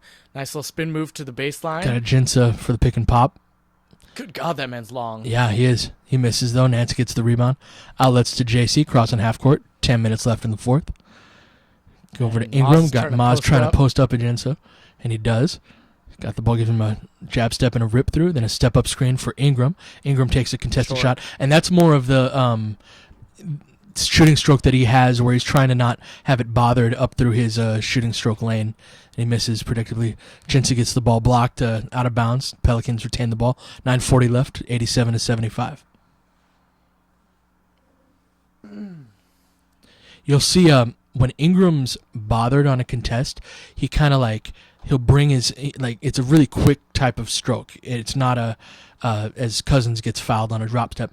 Ingram will pull his hand back, and he doesn't have a smooth high follow through, and it's because a smaller guy is contesting as he's bringing it through a shooting stroke, and so he has to reroute it, and will he'll pull his hand back before the guy can really get into to bother that. All right, so Cousins makes the first free throw, pushes the lead to 13. Oy vey. Got Russell back in the game for Ingram. Lakers scored 14 points in that third quarter. Yeah, I believe it. Cousins takes his second free throw and makes that. Lakers down by 14. 9:39 left. Ew. I like seeing the Clarkson-Russell backcourt. We get motion weak right here. Maz picks up his dribble. Killing me. And that totally blew up the play. Skip pass over to Clarkson. He attacks the little closeout and hits the little floater. Nice job. Part of that is Russell reading the weak side, tagging too hard on that. Got a ball rotated over to Tim Frazier. 9:08 left. You get a screen here from.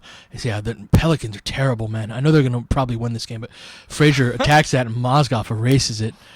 Got a Brewer in the middle of the court, back out to Clarkson. A nice wide open three, but he misses that. That was a good attempt too. Just take another second to compose himself.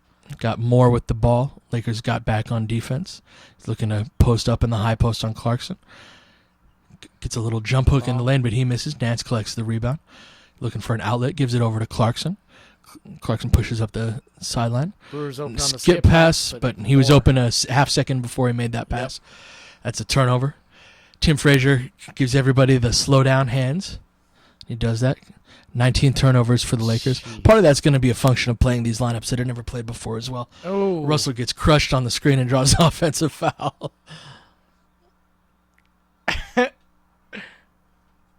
For a second, I thought Boogie was going to try and help him up, but he just walked right past him. Yeah, no.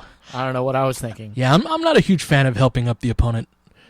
Really, you're one of those? No, yeah, I don't know, man. Like, are you one of the? Are you gonna get into your Chuck mode where guys shouldn't be friends? No. No, Chuck, that guy's an idiot. But just like during the competition, like I'm not gonna do anything that makes your life easier or helps you in any small way. And we can go out to dinner and our R.I.P. sportsmanship, right? And on the NBA level, I mean, like, yeah, no.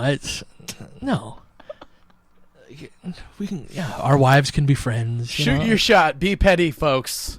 Oh yeah, I can be petty for sure.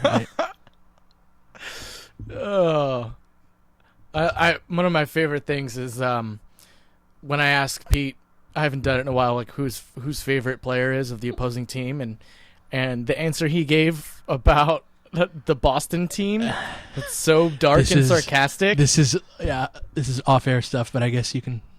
I mean, this is garbage time, right? We're in garbage time. We talked about crack and meth last time. I'm like really not proud of this. No, I'm not proud saying of this moment. I'm keeping it vague. Okay. I want people to like. That's kind of mean to do that. Reverse engineer it. It's kind of mean to do that to them as well. Pete's favorite Celtic was Len Bias. Yeah. I'm not proud.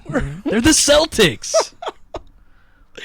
Which is just perfect. An R.I.P. Celtics today. An R.I.P. Len Bias. He was really a hell of a college player. Yeah. But he was in a better place, a.k.a. not on the Boston Celtics roster. Anywhere is a better place than that. All right, let's transition out of that. I don't know how we're going to segue from that. I don't know how we segued into that. There's like no one listening right now. There's like 200 people who are randomly who forgot to like close exit out. Exit out, right? Yeah. So we're back watching replays of Anthony Davis being good. Yes. Future Laker Anthony Davis, as the reports are. They're on Pornhub right now. They're like, yo. That really changes the context of his facial expressions. Yeah. No, dude, put the vertical strips vertical. All right. Anyway, Iverson cut here from JC. They defended that well. That was a well-designed play, but that caused a switch, and Mozgov gets forced into a travel by a guard. Didn't even have to move.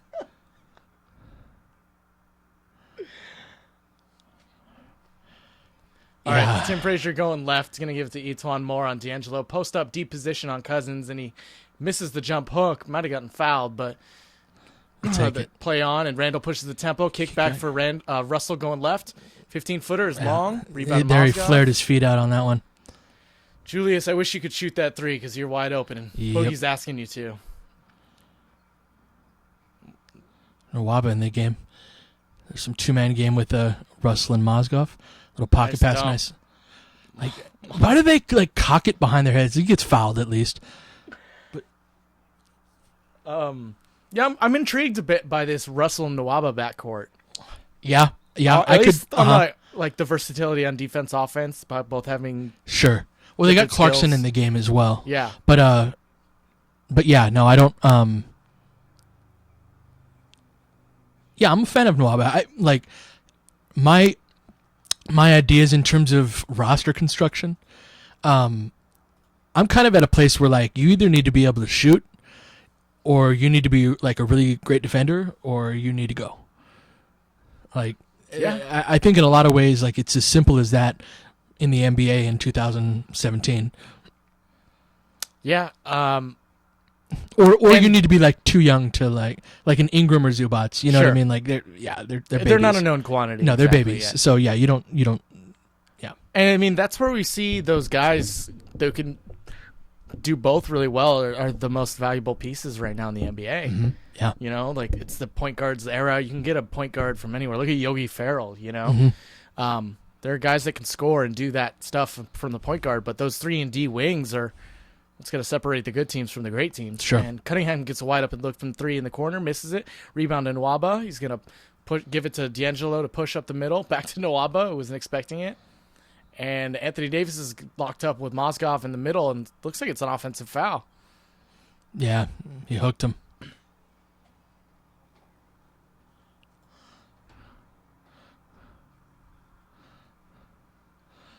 Yep, 89-79 with 7:18 left in the fourth. We're in extended garbage time. It's funny. It's a 10-point game, which is not normally garbage time. It just feels so. It's just like You can't buy a bucket right now. Luke's about to get teed up. Nwaba's guards Drew Holiday picks him up high. Little pass to Anthony Davis, quarterbacking from the high post. Going to take a 19-foot jump shot and miss. Rebound to Ingram. See them push up the sideline more. Nwaba coming around a curl back to Ingram. Over to Clarkson. Get a screen from Russell. Clarkson tries to turn the corner. Brings it out the other side and turns it over. He's got to slow down. Like it's an over penetration right there. Got a Oh, Lord. and one on the transition defense right there. Yep.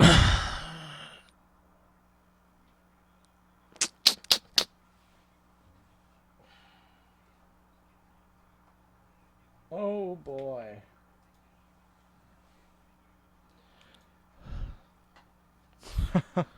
God. Anthony Davis with 27 tonight, shooting his free throw now. And he makes it. Leads up to 13, 92-79, and 6:40 left in the fourth. D'Angelo pushes the pace up the middle. What are we doing? Quick down screen. Is a floppy-ish type of set. Step up for a good contest by Davis, but JC knocks it down. Got a 6:23 left in the fourth. Lakers down 11. Get a Nwaba on the ball defending Moore. Fighting over the top of that screen. JC helps off of it. Randall steps up. Got a weak side closeout there by Russell, but I think that's Cunningham. Woof. It down. And it's timeout. 95-81 with 6:09 left in the fourth. Woof! Yeah, I don't think that was a. I think that was a blown assignment right there. I don't think that was Russell's closeout on that. Hold on, let me rewind that. Luke is pissed. We're going to take another look at this blown coverage right here. So, all right. Tom, let me see if you can identify. Okay, so Etuan Moore comes off the pick and roll going left. Randall closes him out. Ingram's got the tag man for Davis. And so what happens next? He skips it out to Moore? Or to Hill at the top? Okay. Yeah, that's Randall, right? Yeah. Russell had to tag on Davis underneath the basket. That's right. See, And Randall needs to close out here and watch Randall's recovery right here. yeah. So you're listening to us rewind, which is really fascinating, I'm sure. So like right here, let me rewind it 1 sec. Just watch Randall's effort level right here in. Yeah, he lazily just he goes reaches to the in, first guy, and even though that guy's already covered, right. and then gives up a wide open three. So yeah, if Russell doesn't drop down on that, it's just going to be a dunk for Davis. Woof indeed. Woof. All right. Yeah, we're going to be recording a Laker Film Room podcast. It's been like 2 weeks since we've done one of these, man. It's been crazy. We lost a couple of pods. We're going to, try and catch you guys up over these last few weeks. Make sure to tweet us at hashtag LFR podcast to answer to ask some questions we'll try to get to. Yeah, woof. Thanks for joining us. What do we got? So also Pete's gotten some access to some cool synergy stats lately, and we've thrown up a couple of collections of his tweets on LakerFilmRoom.com if you want to check those out. Kind of diving into the young guys, Clarkson, Randall, Russell, Ingram, and how they perform off pick and rolls and other stuff. Interesting stuff. We're back. We got Julius Randle at the top, giving it to Russell in the wing, who takes a step up. Nice. Knocks down a little mid-range shot. Yeah. Got a Jrue Holiday coming up, middle of the court, defended by Nwaba. I like that matchup for Nwaba. Gonna get a step-up screen here from Anthony Davis. Nwaba fights over the top, puts him in jail, hits a little runner. Nice shot. Yep. This ball inbounded to D'Angelo. Comes up the middle of the court. Looking to attack an early offense. They get an early switch. See what they can do about that. They look to post up Ingram. He's at the other end of that switch. Ingram should shoot over him, and he does. And beautiful. That's Very exactly nice. how it's done. 97-85 with 5:20 left. Solomon Hill crosses half court, gives it to Jrue Holiday going left. Comes back to the middle for setting up a screen with Anthony Davis. Going left, nothing doing. Skips it over to Etuan Moore, who kicks out to Hill in the corner, who's open for three, and he misses off the back rim. Rebound Ingram. Ingram pushes the tempo. I give it to Young, who's got a little early transition three, It's a and Lakers are 9-point game. down 9. Oh, Lord. Can you imagine if they came back? Oh, man. Noah Bond, Jrue Holiday getting the high ball screen from Solomon Hill. Going right, gives it to Anthony Davis at the top of the key. Hesitates. Nice It's a keep up step with back. Randall. Short. Oh, but Cunningham gets the rebound, gets blocked. Noah, nice effort, harassing him. Got him trapped in the corner. Hands up. Nice. Get that. Yeah. Nice. And Young No, with Nick. the behind the back. Watch Let's it, see Nick. how he finishes. He's Nope. going to miss. Oh, he made it. We got a 7-point We get game. it. Alvin Gentry's going to call timeout. 97-90 with 4:23. 7-0 run in the last 116. What? Woof? Question mark? What? Lord. Good energy level. They subbed out JC. And yeah, it was an interesting little small ballish lineup. And, Got Randall at the 5. and I think Nick Young was a little surprised that went in even, but he gets it to go and reads that passing lane well to get that interception. All right, guys. We have a weirdly close game now. Still not super optimistic that they're going to pull this out, but how can you see them? I Pete? just want to be entertained at Yeah. this point. We're like, Are you not entertained? I'm not entertained. Not for No. most of this game. No. But it's not even like as intriguing as a summer league game, because summer league basketball is very bad. And if you've sorry, this is a little bit off of your point, but if you've never gone to the summer league, it's so fun. It's like the basketball version of Comic-Con. Yeah. So it's not just the games. It's kind of like, so if you're like a big enough NBA fan to find summer league interesting, it's kind of this like grouping of people of like really hardcore NBA fans, and it's not just people like texting on their phones and stuff. And and one thing that's interesting too is that there are 2 gyms at summer league. There's one that's like That's my favorite part. that's like high school gym size, and then there's the big one. That's where the Lakers always play because the Laker fans show up in mass, right? But it's interesting to watch a game with fans of like 12 different teams. So you've got games starting at like 1 or 1:30 in the afternoon, and then the last one starts at 7:30. And the games in the small gym start at like 1, 2, 3, and then in the big gym it's 1:30, 2:30, 3:30. They're on the 30s, right? So you've got like 8 games a day and then 4 in each gym. And so it's interesting to watch like with all of these fans of different teams that are hardcore fans, and it's interesting to hear like their thoughts on your guys, and then they'll ask you about them, and so and then all of the like NBA people are just kind of walking around the hallways. So it's like players, and as we're back live in action, inbound to Holiday if you're sinking. Lakers picking up full court defense, trying to get some pressure. Got Russell chasing Etwan Moore. Anthony Davis, 35 feet away from the basket's where you'll take him. Trying to get two-man game with Anthony Davis. Nice hard good hedge. Hedge and recover right here. Watch the corner three. And wide open for Cunningham, and he makes short. Got very lucky on that. Yep. That was Russell blew that coverage. He's got the ball crossing half court. 3:53 left. Lakers down 7. See what the Lakers get into. Get the ball reversed into Ingram, then back the other way. Slice fist right here. Got a pull-up three for Russ right here. Oh, he nails it. We got a 4-point game, folks. 97-93 with 3:38 left in the third. Or 10-0 run, baby. All right. Get a reach and foul. Come on, Julius. This cracks me up. Ian said, I miss Bo Outlaw. Oh, he's playing Summer League for some reason and dominating. Yes. Wow. So, Ian, for one, you are old enough to know that, and I'm impressed. And, like, Summer League used to be different in that the games would be, like, 146 to, like, 139. And Bo Outlaw, who is this, like, role player. Hold on. We'll get back to that. Ball inbounded to Holiday. Got a ball in the corner with Etwan Moore, matched up with Russell. Move your feet. Good job sliding feet. Nice hesitation.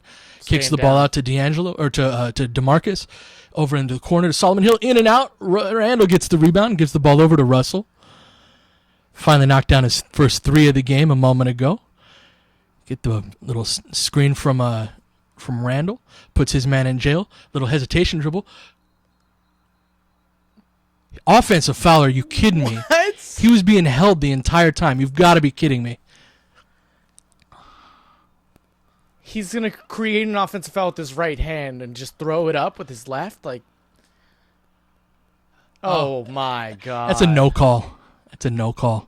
Called him for a hook right there. That's weak. Sauce. 3 minutes left, 97-93. Pelicans lead by 4.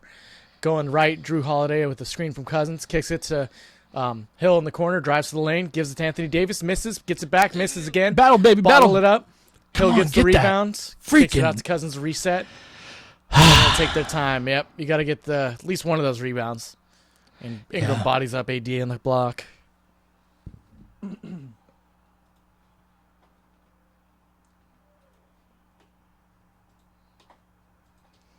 All right, 2:41 left. Still down 4. Ingram trying to do what he can to get position. Gets booty bumped and gets the foul called on him.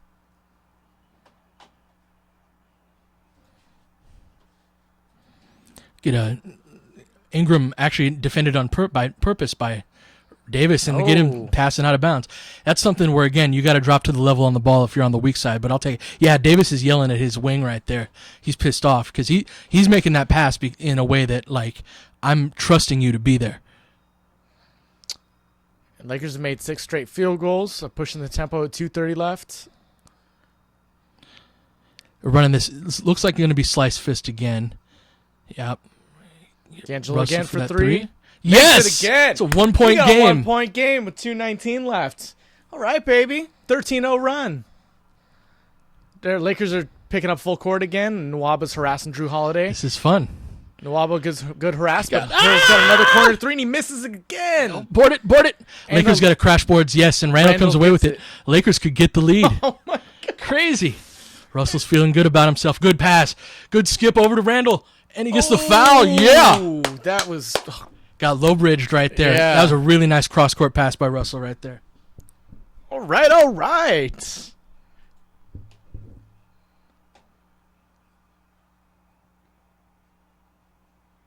Man, DeMarcus Cousins just fouled out. I'll take it. And Randall just attacks him and gives him a hip to the back, an elbow to the back of the head. I love it.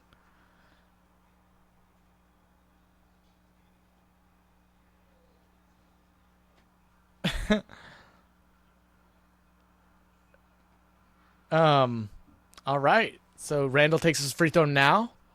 And he misses. Oh, he made it! That is this game. 97 all, 155. How? Oh, Lord. I'm sorry. In situation, I can't root against the Lakers. Like I No. know. Like I get the tank and all that. I just can't. I can't do it. Like my heart is defeating my head right now. Randall takes a second free throw, misses that. 14-0 run. Both teams in the bonus. Got a Holiday rejecting the screen, then a pocket pass to Davis, pump fake, then takes the mid-range. Beautiful arc. It's pure jumper. So money. And that gives him a 2-point lead with 1:40 left. D'Lo crosses half court. Gives it to Randall in the middle of the court, trying to one-on-one Anthony Davis, but he hands off to Russell.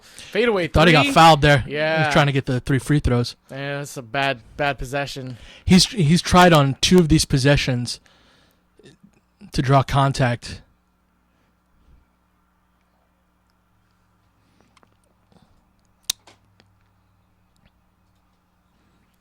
All right, so what do we got?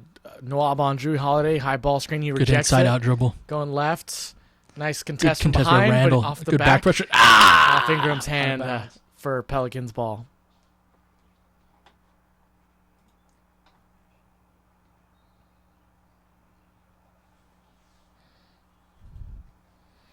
As we go to timeout, Pelicans up by 2 with 1:16 left. Russell's wondering why he didn't get that call. He's saying that his defender is walking underneath him on those. That's why he put up that wild shot. All right, so we got a 2-point game here. This is where the Lakers have been a few times this year, and they've really struggled to, even with Lou Williams on the court, they've really struggled a lot of times to get a good shot in opportunities like this. And I'm actually really happy to see them do slice fist a couple times in a row because it worked, right? I haven't really seen that from the Lakers have a go-to play that works and they go back to when they need a bucket. Mm-hmm. It just kind of seems like they're flying by the seat of their pants a lot of these times. Yeah, it was good to see Russell hit a couple of, jumpers off of the dribble, or jumpers, period, right? But they're going to have to find a way to counter that at this point because New Orleans is putting back pressure on him. That said, this type of ending, even if it ends in a loss, like this is the type of loss that you want, even on individual basis. Like Russell was garbage for 3 quarters, and with the exception of that one where he's looking to draw contact, he's been very good in this fourth quarter. And Randall and Ingram are battling way bigger dudes on the boards. And you got Nwaba, defending pretty well on ball. We're live. We're at 103 right now, if you're sinking. Pelly's just draining the clock. Just draining right clock. now. Looking some guard-to-guard screen. Lakers switching everything. Going to get 80. Nope, little 3-point attempt. Oh. And Randall doesn't even get a hand up. Man, 54 seconds left. Lakers down 5. The ball into Russell. Back to Ingram up top. It was asking to reverse it. And looks like you get a ball screen from Russell. They're switching everything as well. And they strip Ingram. Russell with the smart foul there. Really? Oh, that was a foul. Yep. Man. Just like that, it's a 5-point going on 7-point game. And this is a kind of shot that, Randall's really got to and he's not even aware of the shot clock. Like when that shot goes up, there's like 2 or 3 seconds left on the shot clock. Yeah. Like that's when you start to press up on your guy, and like he doesn't have time to beat you off the dribble. So there was a shot earlier the year in Portland where he got switched on to CJ McCollum.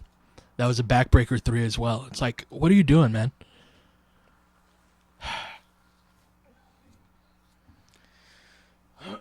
So it's 102-97 with 44 seconds and 4/10 left. Man, this has been an ugly game, but the Lakers are still in it. Ingram gets pressured from Drew Holiday and he forces the turnover on this last play. Just kind of discombobulation on the offensive end, not really knowing what's they're supposed to be. Where they're supposed to be and what they're supposed to do. Yep. Yeah, there's a difference in experience right here.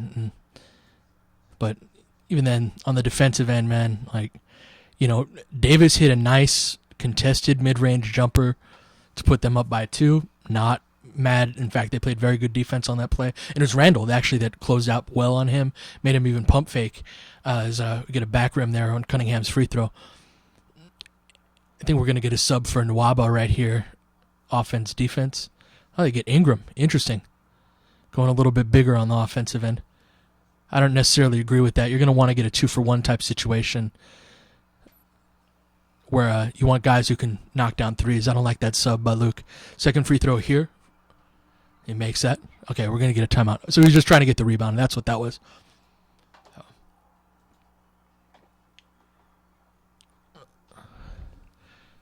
All right, so we're going to break here. I don't know, man. What do you want to talk about? What are you doing out there? Oh, I'm just arguing with stupid people on Twitter, and Save yourself, man. Looks like the tank's going to be rolling on tonight. It does. And I wish I could say that the Lakers got beat by a better team, but I don't know if I agree with that. The Pelicans are really bad, dude. I told you, dude. Like, that is not a team that's, like, they're not going to get the 8th seed. No. Like, I can't see, again, I can see, like, when a decent team is playing badly, like, the stuff that they do, it's all ISOs. It's all ISOs for Cousins and Davis. Mm-hmm. Or, like, really simple, like, I don't know what Gentry's trying to do, but it's bad basketball, and they've got so much more talent than we do, even with, as thin as they are, yeah, man, they're a much better team than we are. They're going to get their first win with both Cousins and Davis, it looks like. But unless the Lakers pull out a miracle here. Ingram's going to inbound the ball with Cunningham pressuring Got it. JC in the game. Into Randall at the top of the key. Hand off to Russell going left. This is going up. Takes it, misses short. Ooh. Davis collects the rebound. Randall fouls him, and that's probably going to do it. I didn't love that play. There was no action being run that really got anybody open off of screens or anything like that.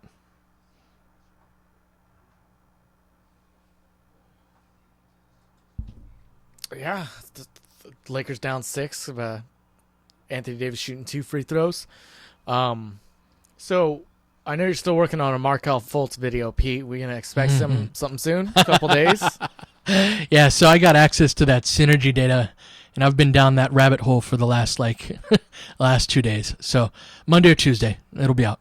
All right, I know people are asking all the time, and we got the Josh Jackson and the Lonzo Ball videos up. If you want to check them out on this channel, some good stuff. We're gonna be getting to a lot of the first round area guys. Yeah, and I'll get toward the guys at the end of the first round as well. Yeah, the guys around the 28th pick that Houston has. So yeah, so this game's about rolling up. We're gonna be recording the pod in a bit. Anything in particular you think you want to talk about on the pod, Pete, just so we can tease some of the people for tomorrow? I just think, like, what are the last 20 games? Like, what's the value? What to look for? Like, what can they get?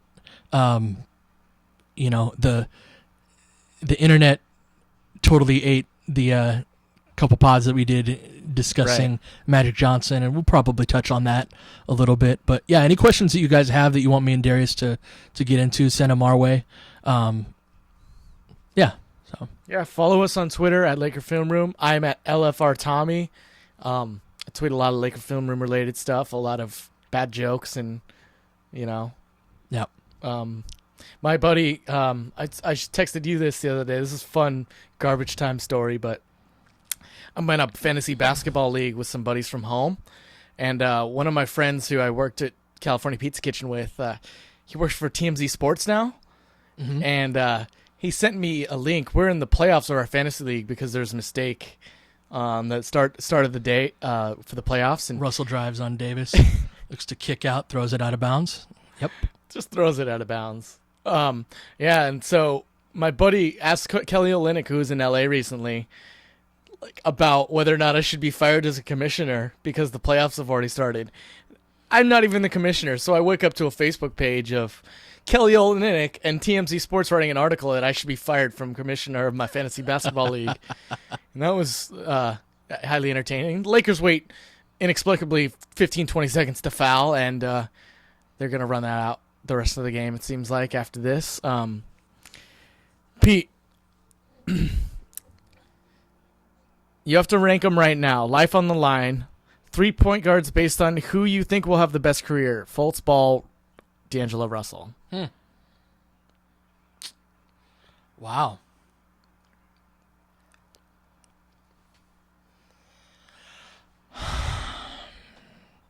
I'll say, wow.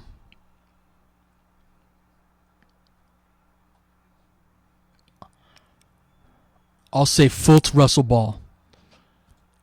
And I don't feel good about it. You could put them in any order and I'd be okay with it. And we got a final. Lakers lose by 8, 105-97. That's an interesting question that is, gun to your head. I don't think anyone feels good about their answer. The reason, and I could totally see Ball being number one. The reason is if Lonzo Ball is going to be great, it's going to be in a way that's unconventional. It's going to be in a way that few guys, I'm not sure anybody has ever really done before. He gets compared to Jason Kidd, but I don't really love that comparison for a few reasons that we don't necessarily have time for right now. But if he's going to be great, it's going to be in a way that, no one's ever really done it in that way. And I think that the skill sets of Fultz and Russell are a little more like I've seen plenty of other guys be great in the same way that they can be. All right, guys, I think that's going to do it for us tonight. We got to go set up for the podcast in here. Thank you for joining us again. Check out LakerFilmRoom.com. I'm at LFR Tommy, at Laker Film Room for Pete. We'll catch you guys next time.